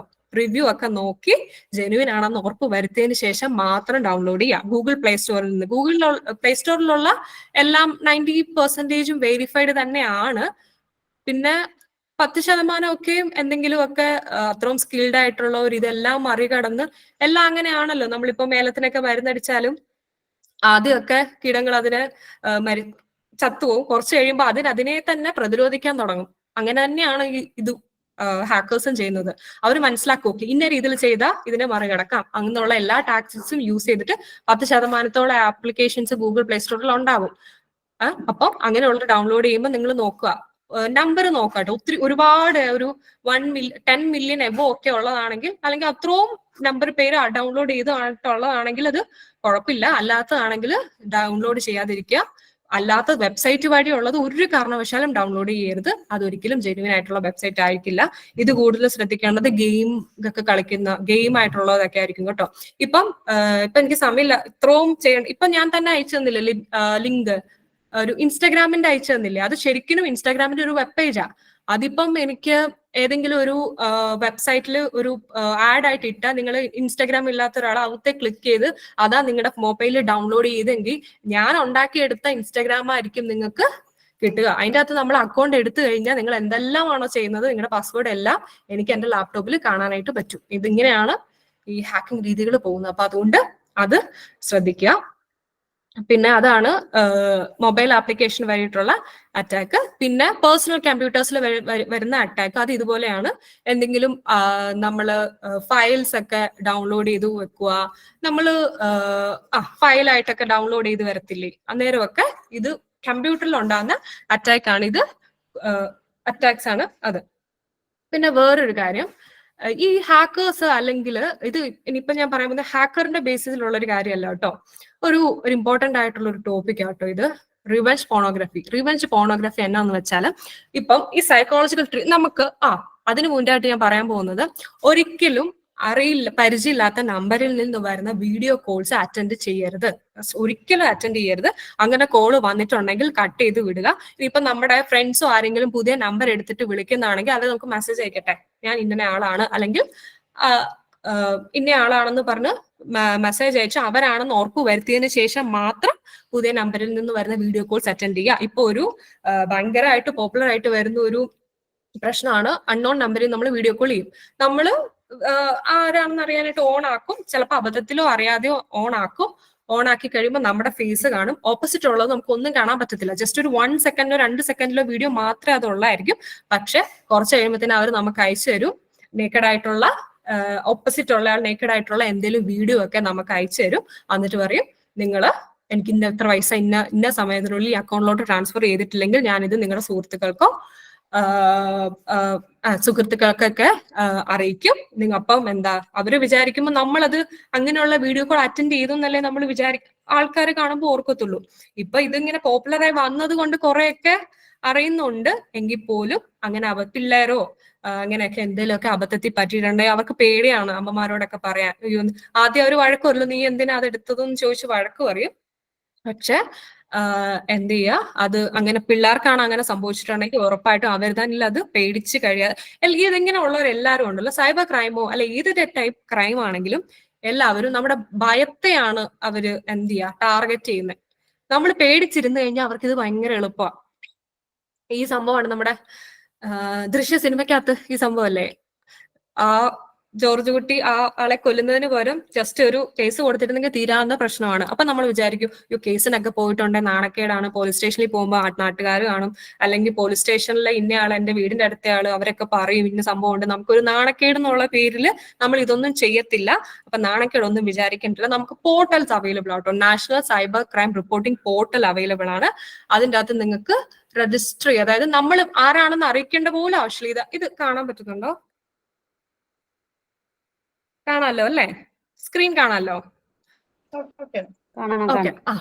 National cyber crime reporting portal available ആണ്. അങ്ങനെയുള്ള ഇപ്പൊ നമുക്കിപ്പം ആരെങ്കിലും ഒക്കെ പോലീസ് സ്റ്റേഷനിലൊക്കെ പോയി ഡയറക്റ്റ് നമുക്ക് കംപ്ലൈന്റ് കൊടുത്താൽ നമുക്കൊരു നാണക്കേടോ ഭയമോ അല്ലെങ്കിൽ ആരെങ്കിലും ഒക്കെ അറിയുന്ന ഒരു പേടിയോ ഉണ്ടെങ്കിൽ നമുക്ക് ഓൺലൈൻ ആയിട്ട് ഇത് നമുക്ക് എന്ത് ചെയ്യാൻ കംപ്ലൈന്റ് കൊടുക്കാൻ പറ്റും. ഇവിടെ പോർട്ടൽസ് അവൈലബിൾ ആണ്. ഇത് നോട്ട് ചെയ്ത് എടുത്തോട്ടോ. നിങ്ങൾക്ക് ആർക്കെങ്കിലും ഒക്കെ ഉണ്ടെങ്കിൽ ഇങ്ങനെ എന്തെങ്കിലുമൊക്കെ സംഭവം കേൾക്കുകയാണെങ്കിൽ അവരോടും ഷെയർ ചെയ്യുക. നാഷണൽ സൈബർ ക്രൈം റിപ്പോർട്ടിംഗ് പോർട്ടലാണ് ഇവിടെ നമുക്ക് ഓൺലൈൻ ആയിട്ട് നമുക്ക് കംപ്ലൈന്റ്സ് രജിസ്റ്റർ ചെയ്യാം. നമ്മുടെ ഡീറ്റെയിൽസ് പോലും ഇവർക്ക് ഷെയർ ചെയ്യണ്ട. ഇത് ഓൺലൈൻ വഴി ഷെയർ ചെയ്യാം. നമുക്ക് നമ്മളുടെ ഡീറ്റെയിൽസ് പറയാണ്ട് തന്നെ, അതായത് എനിക്ക് ഇന്ന നമ്പറിൽ നിന്ന് മെസ്സേജുകൾ വരുന്നു, അവരുടെ നമ്പർ കാരണവും നമ്മൾ അവർക്ക് ഷെയർ ചെയ്ത് കൊടുത്താൽ മതി. അവര് ആരെയും അറിയിക്കാതെ ആ കേസ് അവര് ഡീൽ ചെയ്തോളും. നിങ്ങൾ ഡയറക്റ്റ് പോലീസ് ഓഫീസിൽ പോകുമൊന്നും വേണ്ട. അതിന്റെ നമുക്കത് ട്രാക്ക് ചെയ്യാൻ പറ്റും. അത് രജിസ്റ്റർ ചെയ്തിട്ട് ഇതിപ്പോ എന്തായി എന്നുള്ളത്, കേസിന്റെ പുരോഗമനം എന്തായെന്ന് അറിയാൻ നമുക്ക് ട്രാക്ക് ചെയ്യാനുള്ള എല്ലാ ഓപ്ഷൻസും ഉണ്ട് നാഷണൽ സൈബർ ക്രൈം റിപ്പോർട്ടിംഗ് പോർട്ടലിൽ. ഇത് ചെയ്യാൻ അറിയില്ലാത്തൊരു എന്ത് ചെയ്യാ, എന്തെങ്കിലുമൊക്കെ ഇങ്ങനെ സംഭവിച്ചിട്ടുണ്ടെങ്കിൽ ഒരിക്കലും അത് സ്വയം പേടിച്ച് ഇരിക്കാണ്ട് നമുക്ക് ഏറ്റവും വിശ്വസിക്കാൻ പറ്റുന്ന അറ്റ്ലീസ്റ്റ് ഒരാളോട് പറയാ, എന്നിട്ട് അവരുടെ സഹായത്തോടെ ഇത് ഡയറക്റ്റ് പോലും പോകണ്ട. ഇത് ഇങ്ങനെ നമുക്ക് national cyber crime reporting portal വഴി ഇത് woman and children related crime ആണെങ്കിൽ നമുക്ക് അനോണിം നമ്മുടെ പേര് പോലും അവിടെ അറിയിക്കണം എന്ന് ആവശ്യമില്ല. എനിക്ക് ഇന്ന കാര്യം ഇതൊന്ന് വന്നിട്ടുണ്ട്, ഇവിടെ നമുക്ക് റിപ്പോർട്ട് അനോണിംസ്ലി ചെയ്യാൻ പറ്റും. കണ്ടോ? ചുമ്മാ ഒന്നും കൊടുക്കരുത് കേട്ടോ. അത് അതിലും വലിയ ക്രൈമാണ്. ശരിക്കും ഉണ്ടെങ്കിൽ മാത്രമേ കൊടുക്കാവുള്ളൂ, അല്ലെങ്കിൽ അതിന്റെ പുറകെ നമ്മൾ പോകേണ്ടി വരും. നമുക്ക് ഇവിടെ 5 കംപ്ലൈന്റ്സ് ഒക്കെ രജിസ്റ്റർ ചെയ്യാൻ പറ്റും. ഇതൊക്കെ നിങ്ങൾ നോട്ട് ചെയ്ത് വെക്കുക.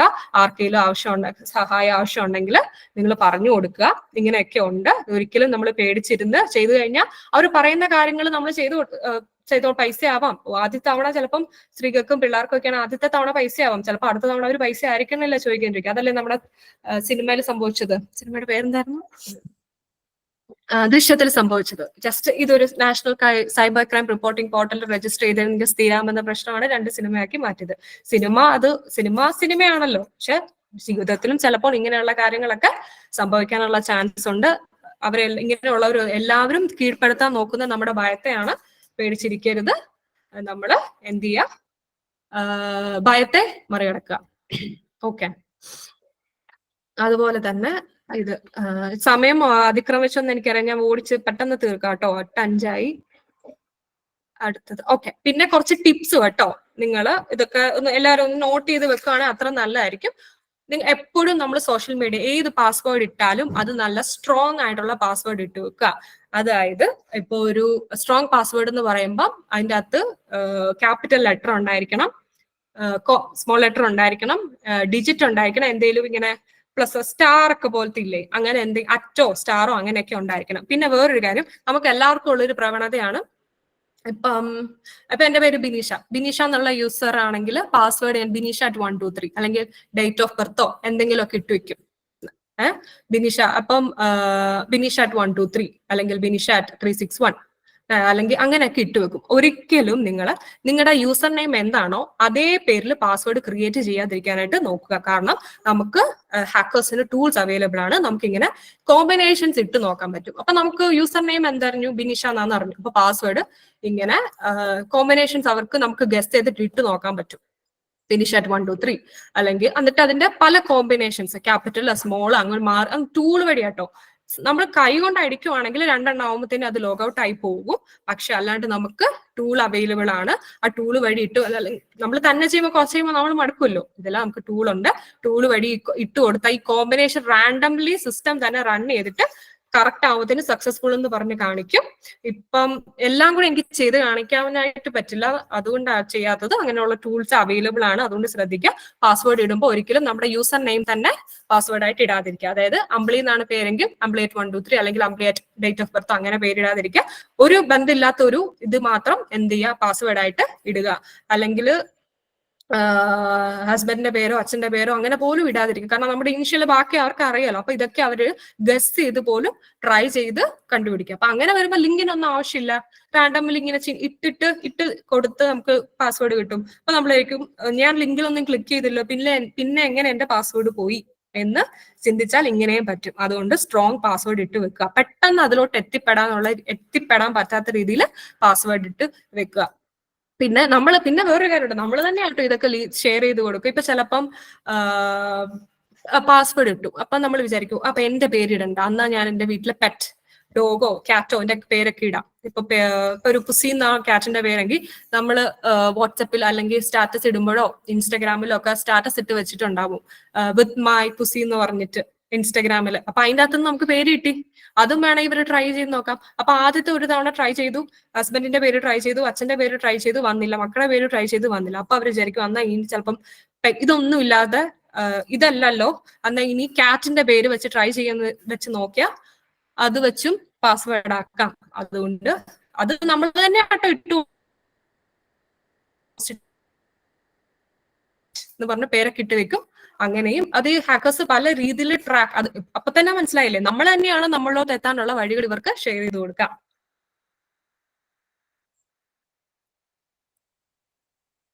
ഓക്കെ. അതുപോലെ തന്നെ പിന്നെ പബ്ലിക് വൈഫൈയിൽ ഒരിക്കലും കണക്ട് ചെയ്യാതിരിക്കുക. അതായത് നമ്മുടെ റെയിൽവേ സ്റ്റേഷനിലോ ബസ് സ്റ്റേഷനിലോ എയർപോർട്ടിലോ ഒക്കെയുള്ള പബ്ലിക് വൈഫൈ കണക്ട് ചെയ്യാതിരിക്കാൻ മാക്സിമം ശ്രദ്ധിക്കുക. ഇനി കണക്ട് ചെയ്തെങ്കിൽ പോലും ഒരിക്കലും പൈസ ട്രാൻസാക്ഷൻസ് ആ വൈഫൈ വഴി കണക്ട് ചെയ്യാതിരിക്കാനായിട്ട് നോക്കുക. അത് ആ വൈഫൈ ഒക്കെ പറയുന്നത് ഇതുപോലെ ഹാക്കേഴ്സിന്റെ നെറ്റ്വർക്ക് ആയിരിക്കും. ഒരേ നെറ്റ്വർക്കിലോട്ട് വരുമ്പോഴത്തേക്കും ഈ ഹാക്ക് ചെയ്തെടുക്കാൻ ഭയങ്കര എളുപ്പം. ഹോൾ സിസ്റ്റം നമുക്ക് ഹാക്ക് ചെയ്തെടുക്കാനായിട്ട് പറ്റും. അതുകൊണ്ട് പബ്ലിക് വൈഫൈ കണക്ട് ചെയ്യാതിരിക്കാൻ മാക്സിമം ശ്രമിക്കുക.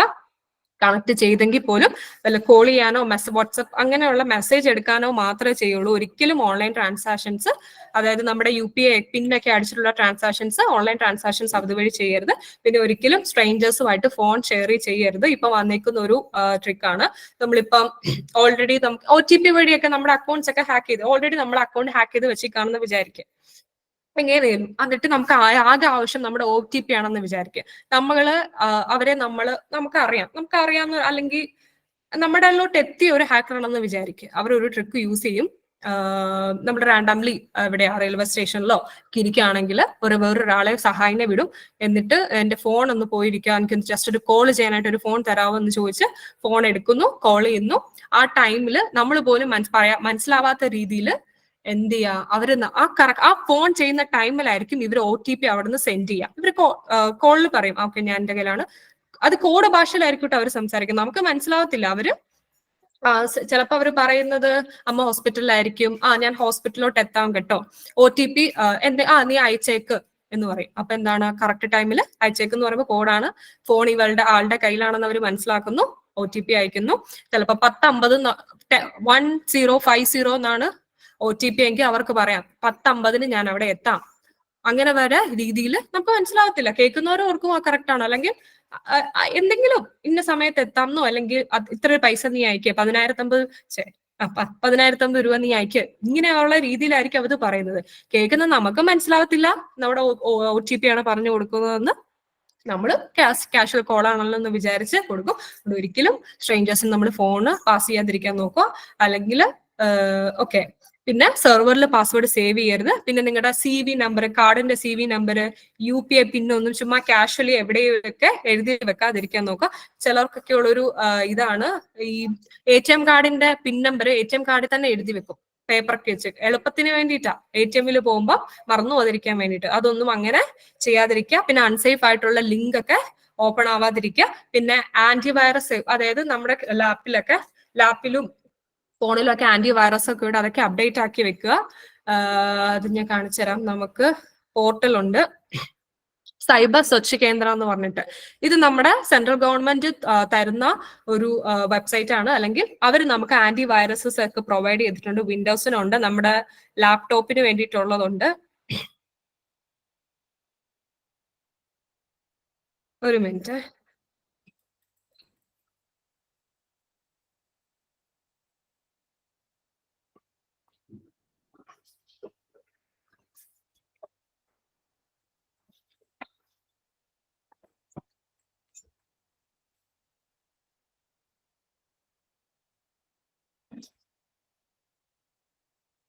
ഓക്കെ,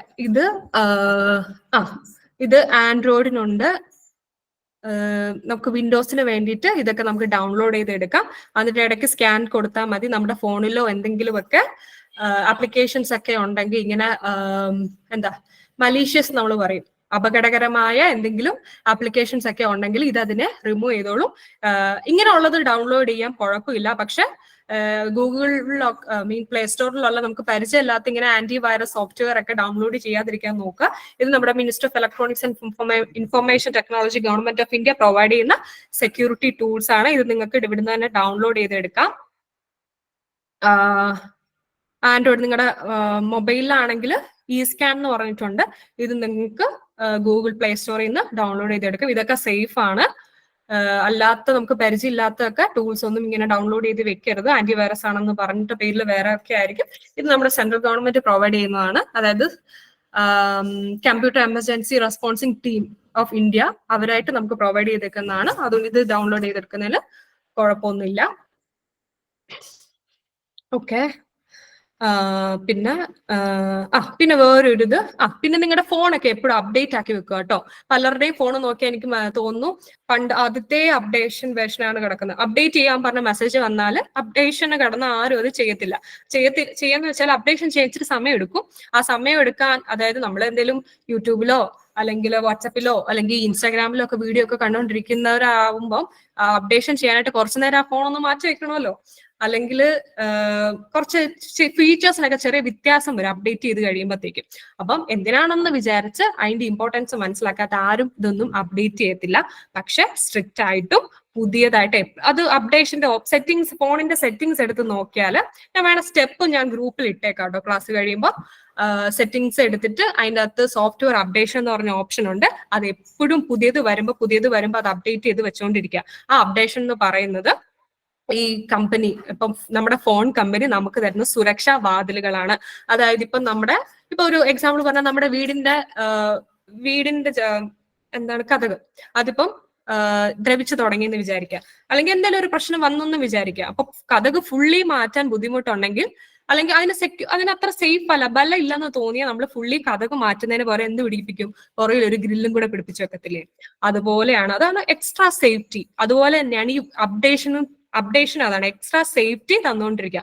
മൊത്തത്തിൽ അതെടുത്ത് മാറ്റാനായിട്ട് പാടായതുകൊണ്ട് ഈ കമ്പനീസ് അതിന്റെ ബലം കൂട്ടിക്കൊണ്ട് വരും. എങ്ങനെ? അപ്ഡേഷൻ വരികയാണ്. അപ്പൊ ആ ഫോണും കമ്പ്യൂട്ടറും ഒക്കെ അപ്ഡേഷൻ വെച്ചോണ്ടേയിരിക്കുക. പിന്നെ അതുപോലെ തന്നെ വളരെ ഇമ്പോർട്ടന്റ് ആയിട്ടുള്ള ഒരു കാര്യമാണ് ജിപേ, ഫോൺ പേ, യോനോ അങ്ങനെയുള്ള ആപ്ലിക്കേഷൻസ് ഒക്കെ ഒരിക്കലും നിങ്ങൾ മിനിമൈസ് ചെയ്തിട്ട് നമ്മളത് എടുക്കൂലേ, എടുത്തു കഴിഞ്ഞിട്ട് ട്രാൻസാക്ഷൻ നടത്തി കഴിയുമ്പോഴത്തേക്കും നമ്മുടെ ഫിംഗർ പ്രിന്റ് ഒക്കെ വെച്ചായിരിക്കും നമ്മൾ അതിനകത്ത് കയറുക. ട്രാൻസാക്ഷൻ നടത്തി കഴിയുമ്പോൾ എല്ലാവർക്കും ഉള്ള ശീലമാണ് അത് ഫുള്ളി ക്ലോസ് ചെയ്യത്തില്ല, അത് മിനിമൈസ് ചെയ്ത് വെച്ചേക്കും. മിനിമൈസ് വെക്കുന്നത് സേഫ് അല്ല. ഹാക്കറിന് വിത്തിൻ സെക്കൻഡ് മതിയായിരിക്കും. അത് ഓൾറെഡി ഓപ്പൺ ആയിരിക്കുമല്ലേ. അപ്പം അതുവഴി നമ്മുടെ പൈസ അതായത് എന്തെങ്കിലും ആപ്ലിക്കേഷൻ നമ്മൾ മുന്നേ ഡൗൺലോഡ് ചെയ്ത ആപ്ലിക്കേഷൻ വഴി നമ്മുടെ ഫോണിൽ ഹാക്കർ കടന്നിട്ടുണ്ടെങ്കിൽ ചില ഇതിന് ഡയറക്റ്റ് കയറാൻ പറ്റുന്നില്ല. അപ്പൊ നമ്മളായിട്ട് തന്നെ UPI ഓൺ ആക്കി കൊടുക്കുമ്പോൾ അതിങ്ങനെ ബാക്ക്ഗ്രൗണ്ടിൽ ഇത് ഓൺ ആയി കിടക്കുക. അതുകൊണ്ട് യൂസ് ചെയ്തിട്ടുണ്ടെങ്കിൽ അപ്പൊ തന്നെ അതെന്ത് ചെയ്യുക, ക്ലോസ് ചെയ്ത് വെക്കുക. ഒരിക്കലും അത് ഇങ്ങനെ മിനിമൈസ് ചെയ്ത് ഇടരുത്. ഒരു വിത്തിൻ സമയം കഴിയുമ്പോൾ സെർവർ അത് ഓട്ടോമാറ്റിക്കലി ക്ലോസ് ചെയ്യും. പക്ഷെ എന്തെങ്കിലും സെർവർ എറർ ഉണ്ടെങ്കിൽ നമ്മൾ റിസ്ക് എടുക്കണ്ടല്ലോ. ഒരിക്കലും അത് ഓപ്പൺ ആക്കി ഇടാതിരിക്കാൻ ശ്രമിക്കുക. എപ്പോഴും അത് ക്ലോസ് ചെയ്ത് തന്നെ വിടുക. പിന്നെ പബ്ലിക് സിസ്റ്റം ഒക്കെ നമ്മൾ വേറെ നമ്മുടെതല്ലാത്ത എവിടെയെങ്കിലും ഒക്കെ ലാപ്ടോപ്സോ കഫേലോ ഒക്കെ പോയിട്ട് നമ്മൾ എന്തെങ്കിലും ഈ കൂടുതൽ ശ്രദ്ധിക്കേണ്ടത് ഈ രജിസ്ട്രേഷൻ ഒക്കെ പോകുന്ന പിള്ളേരുണ്ടല്ലോ, എൻട്രൻസ് എക്സാം രജിസ്ട്രേഷൻ അല്ലെങ്കിൽ റിസൾട്ട് ഒക്കെ നോക്കാനായിട്ട് പോകുന്നവരോ ഒക്കെ എവിടെയെങ്കിലും ഇപ്പൊ ജിമെയിലോ എന്തെങ്കിലും നമ്മൾ പബ്ലിക് ആയിട്ടുള്ള സിസ്റ്റം സൈബർ കഫേയിലോ അല്ലെങ്കിൽ വേറെ നമ്മുടെതല്ലാത്ത ഏതെങ്കിലും ഒരു സിസ്റ്റത്തിൽ യൂസ് ചെയ്തിട്ടുണ്ടെങ്കിൽ മസ്റ്റ് ആയിട്ടും ഇതെല്ലാം ലോഗ് ഔട്ട് ചെയ്തു എന്ന് ഉറപ്പ് വരുത്തിയതിനു ശേഷം മാത്രം അവിടുന്ന് വരിക. പിന്നെ വാട്സപ്പിലാണെങ്കിലും എനിക്ക് തോന്നുന്നു നിങ്ങളെല്ലാവരും EXE ഫയൽ എന്ന് പറഞ്ഞാൽ ഓക്കെ അത് വേണ്ട, എല്ലാ പിക്ചേഴ്സും ഡൗൺലോഡ് ചെയ്യാതിരിക്കാൻ നോക്കുന്നതായിരിക്കും ഏറ്റവും നല്ലത്. അതായത് അത് സേഫ് അല്ല എന്ന് തോന്നുന്നത് ഡൗൺലോഡ് ചെയ്യാതിരിക്കും. നിങ്ങൾക്ക് വേണമെങ്കിൽ നമുക്ക് വാട്സപ്പിൽ സെറ്റിംഗ്സിൽ ഡൗൺലോഡഡ് ഓപ്ഷൻ ഉണ്ട്. സെറ്റിംഗ്സിൽ സ്റ്റോറേജ് ആൻഡ് ഡേറ്റ എന്ന് പറഞ്ഞിട്ടുണ്ട്. അതിൽ നോ മീഡിയ ഉണ്ട്. അതായത് അങ്ങനെ ചെയ്തിട്ടുണ്ടെങ്കിൽ ഞാൻ സ്റ്റെപ്പ് വേണമെങ്കിൽ ഗ്രൂപ്പിൽ എവിടെയെങ്കിലും ഇട്ടേക്കാം കേട്ടോ. അങ്ങനെ ചെയ്തിട്ടിട്ടുണ്ടെങ്കിൽ നിങ്ങൾ ഓട്ടോ ഈ വരുന്ന എല്ലാ വീഡിയോസും മെസ്സേജും ഇതിൻ്റെ അകത്ത് ഓപ്പൺ ആവാതെ ഇരുന്നോളും. നമുക്ക് ആവശ്യമുള്ളത് മാത്രം ഞെക്കി ഡൗൺലോഡ് ചെയ്താൽ മതി. അപ്പം നമ്മളായിട്ട് ചെയ്യുമ്പോൾ നമുക്ക് മനസ്സിലാവുമല്ലോ. ഇതിപ്പോ നമുക്ക് എത്രയൊക്കെ ഗ്രൂപ്പിൽ നമ്മൾ അംഗങ്ങളാണെന്ന് നമുക്ക് തന്നെ അറിയത്തില്ല. അപ്പൊ അതിൻ്റെ അകത്ത് ഇങ്ങനെ ആരെങ്കിലും അത് ഫോർവേഡ് ചെയ്യുന്ന വരുന്നതൊക്കെയല്ല. അപ്പൊ ഇങ്ങനെ എന്തെങ്കിലും സേഫ് അല്ലാത്ത എന്തെങ്കിലും ഫയലൊക്കെ ആണെങ്കിൽ എല്ലാം അങ്ങ് ഡൗൺലോഡ് ആവാതെ ഇരുന്നോളും. എന്ത് ചെയ്യുക, വേണ്ടത് മാത്രം ക്ലിക്ക് ചെയ്തിട്ട് നമുക്ക് ഡൗൺലോഡ് ചെയ്യാൻ പറ്റും. അത് നിങ്ങൾ വാട്സപ്പിൽ സെറ്റിംഗ്സ് ഒന്ന് മാറ്റിയിട്ടാൽ മാത്രം മതി. എല്ലാവർക്കും അറിയായിരിക്കും. അറിയില്ലാത്തവരുണ്ടെങ്കിൽ ഞാൻ അതിന്റെ സ്റ്റെപ്പ് ഇട്ടേക്കാം. അത് ചെയ്തിടുന്നത് നല്ലതായിരിക്കും. 2 ഉപകാരം ഉണ്ട്. നമ്മുടെ ഫോണിന്റെ സ്പേസ് വെറുതെ പോവാതെ ഇരിക്കും. അല്ലെങ്കിൽ ഇങ്ങനെ വീഡിയോസും ഫോട്ടോസൊക്കെ വന്ന് നിറഞ്ഞ് അനാവശ്യമായി ഇതെല്ലാം വന്ന് നിറഞ്ഞ് നമ്മുടെ ചിലപ്പോൾ വാട്സപ്പ് എടുക്കുമ്പോൾ സ്പേസ് ഇല്ല എന്ന് പറഞ്ഞു കാണും. അതിനും നല്ലതാണ്. പിന്നെ ഒരു സേഫ്റ്റിക്കുമാണ് ഓട്ടോ ഡൗൺലോഡ് ഓപ്ഷൻ ക്ലോസ് ചെയ്ത് ഇടുക. ഓക്കെ, അതുപോലെ തന്നെ ഇതാണ് ഇനി എന്തെങ്കിലും ഇത്രയൊക്കെ നമ്മൾ ചെയ്തു. കർമ്മം ചെയ്യാനുള്ള ഇത് മാത്രമല്ലേ നമുക്കുള്ളത്. ഫലം നിശ്ചയിക്കുന്ന സാക്ഷാൽ ഈശ്വരനാണ് എന്ന് പറയുന്ന പോലെ നമ്മൾ ഇത്രയൊക്കെ ചെയ്തു. ഇനി എന്നിട്ടും എന്തെങ്കിലുമൊക്കെ സംഭവിച്ചു, ഇനിയിപ്പം നമ്മളത് അയ്യോ ഞാൻ ഇത്രയൊക്കെ ചെയ്തില്ല, ഇനി എന്റെ വിധിയാണെന്ന് പറഞ്ഞിരിക്കാതെ നമ്മൾ എന്ത് ചെയ്യാ, നമുക്ക് ഒരു കമ്പ്യൂട്ടർ എമർജൻസി റിപ്പോർട്ടിംഗ് ടീം ഉണ്ട്. അത്രയും കേപ്പബിൾ ആയിട്ടുള്ള നമ്മുടെ സെൻട്രൽ ഗവൺമെന്റ് പ്രൊവൈഡ് ചെയ്യുന്ന ടീമാണ്. HTTPS ഉണ്ട്, ഇവിടെ എസ് ആട്ടോ, സർട്ടിഫൈഡ് ആണ്. www.certin.in.org.in എന്ന് പറഞ്ഞ വെബ്സൈറ്റ് അവൈലബിൾ ആണ്. ഈ ഇമെയിൽ ഒക്കെ അവൈലബിൾ ആണ്. ഇനി ഇമെയിൽ അത്രയും ടൈം ഇല്ലാത്തവർ എന്ത് ചെയ്യുക, 1930 എന്ന നമ്പറിൽ ജസ്റ്റ് ഒരു കോൾ ചെയ്തിട്ട് നമുക്കിത് റിപ്പോർട്ട് ചെയ്യാം. അപ്പൊ ഇവരെ വിളിച്ച് റിപ്പോർട്ട് ചെയ്തിട്ടുണ്ടെങ്കിൽ അവർ ക്വിക്കായിട്ട്, ഒരു എമർജൻസി ടീം ആട്ടോ, ക്വിക്കായിട്ട് അതവർ ബ്ലോക്ക് ചെയ്തോളും അക്കൗണ്ടോ ഒക്കെ. അതായത് പൈസ കിട്ടുമെന്ന് നമുക്ക് ഒരിക്കലും ഉറപ്പ് പറയാൻ പറ്റില്ല കേട്ടോ. പോയിട്ടുണ്ടെങ്കിൽ ഇപ്പൊ 10,000 പോയാൽ ചിലപ്പോൾ നമ്മൾ 1,00,000 കേസ് നടത്തേണ്ടി വരും. അല്ലെങ്കിൽ നമുക്ക് അറിയാൻ പറ്റില്ല. നമുക്ക് ഞാൻ ആദ്യം പറഞ്ഞില്ലേ, ഗൂഗിൾ വഴി ഒന്നും അല്ല ഇവർ ഇത് അയക്കുക. അതിന് വേറെ വെബ്സൈറ്റ്സ് ഉണ്ട്. ടോർ എന്ന് പറഞ്ഞ വെബ്സൈറ്റ് ഒക്കെ ഉണ്ട്. അവിടെ നമുക്ക് ലൊക്കേഷൻസ് മാറ്റിയിടാം. അപ്പൊ ഇങ്ങനെ നോക്കുമ്പോൾ പറഞ്ഞിട്ടില്ലേ, അൽബേനിയ അല്ലെങ്കിൽ ഏതെങ്കിലും അബ്രോഡ് കൺട്രീസ് ആയിരിക്കും ലൊക്കേഷൻസ് കാണിക്കുക. അപ്പൊ നമുക്ക് അതിലോട്ട് ചിലപ്പോൾ തൊട്ടപ്പുറത്തെ വീട്ടിലിരുന്നിട്ടായിരിക്കും അത് ലൊക്കേഷൻ മാറ്റി കൊടുത്തിട്ടാണ് അവരങ്ങനെ ചെയ്യുന്നത്. അപ്പൊ നമുക്ക് എന്ത് ചെയ്യാം, തിരിച്ചു കിട്ടുമെന്ന് നമുക്ക് പറയാൻ പറ്റില്ല. പോവാതെ നമുക്ക് നോക്കാൻ പറ്റും. നെക്സ്റ്റ് സ്റ്റെപ്പ് തടയാൻ പറ്റും. അപ്പൊ എമർജൻസി റിപ്പോർട്ടിംഗ് ടീമിനെ കോൺടാക്ട് ചെയ്യാനുള്ള നമ്പറാണ് 1930. ഇതിൽ വിളിച്ചു കഴിഞ്ഞാൽ നിങ്ങൾക്ക് എന്തെങ്കിലും ഹാക്കിംഗ് സംഭവിച്ചിട്ടുണ്ടെന്ന് തോന്നുന്നു, നമ്മുടെ ഇത് ബ്ലോക്ക് ചെയ്യാനായിട്ട്, ഫർദർ ഹാക്കിംഗ് തടയാനായിട്ട് പറ്റും. നിങ്ങൾ എന്ത് ചെയ്യുക, വിളിച്ചിട്ട് ഇത് ബ്ലോക്ക് ചെയ്യാനുള്ള കാര്യങ്ങൾ ചെയ്യാം. ഫർദർ ആയിട്ടുള്ളത് ഇതായിക്കോളും. ഇനി ഈ നമ്പർ നോട്ട് ചെയ്ത് വെക്കുക. ആർക്കെങ്കിലും ഒക്കെ ഫ്രണ്ട്സിനോ എന്തെങ്കിലും ഒക്കെ ഇങ്ങനെ സംഭവം കേട്ടിട്ടുണ്ടെങ്കിൽ അവർക്ക് ഷെയർ ചെയ്യുക. ഇത് എമർജൻസി നമ്പറാണ്. ഇനി ഇല്ലെങ്കിൽ അല്ലെങ്കിൽ നമുക്ക് പോലീസ് ഹെൽപ്പ് ലൈൻ നമ്പറിൽ വിളിക്കാൻ പറ്റും. ഇതൊക്കെ ചെയ്യാം. ഓക്കെ, ഇത്രയൊക്കെയാണെന്നാണ് എനിക്ക് തോന്നുന്നത്. സമയം 1.5 മണിക്കൂറോളം പോയി. അതുകൊണ്ട് ഞാൻ എന്നാ ജസ്റ്റ് വൈൻഡ് അപ്പ് ചെയ്യാം. ഇനി എന്തെങ്കിലുമൊക്കെ ഉണ്ടോന്ന് എല്ലാം അപ്ഡേറ്റ് ആക്കി വെക്കുക. ഇത്രയൊക്കെ തന്നെ ഉള്ളൂ. ഓക്കെ, നമ്മുടെ മുഖ്യമന്ത്രി പറയുന്ന പോലെ ഭയം വേണ്ട, ജാഗ്രത മതി. ഓക്കെ, ഒന്ന് പറയണേ നമ്പർ. Thank you.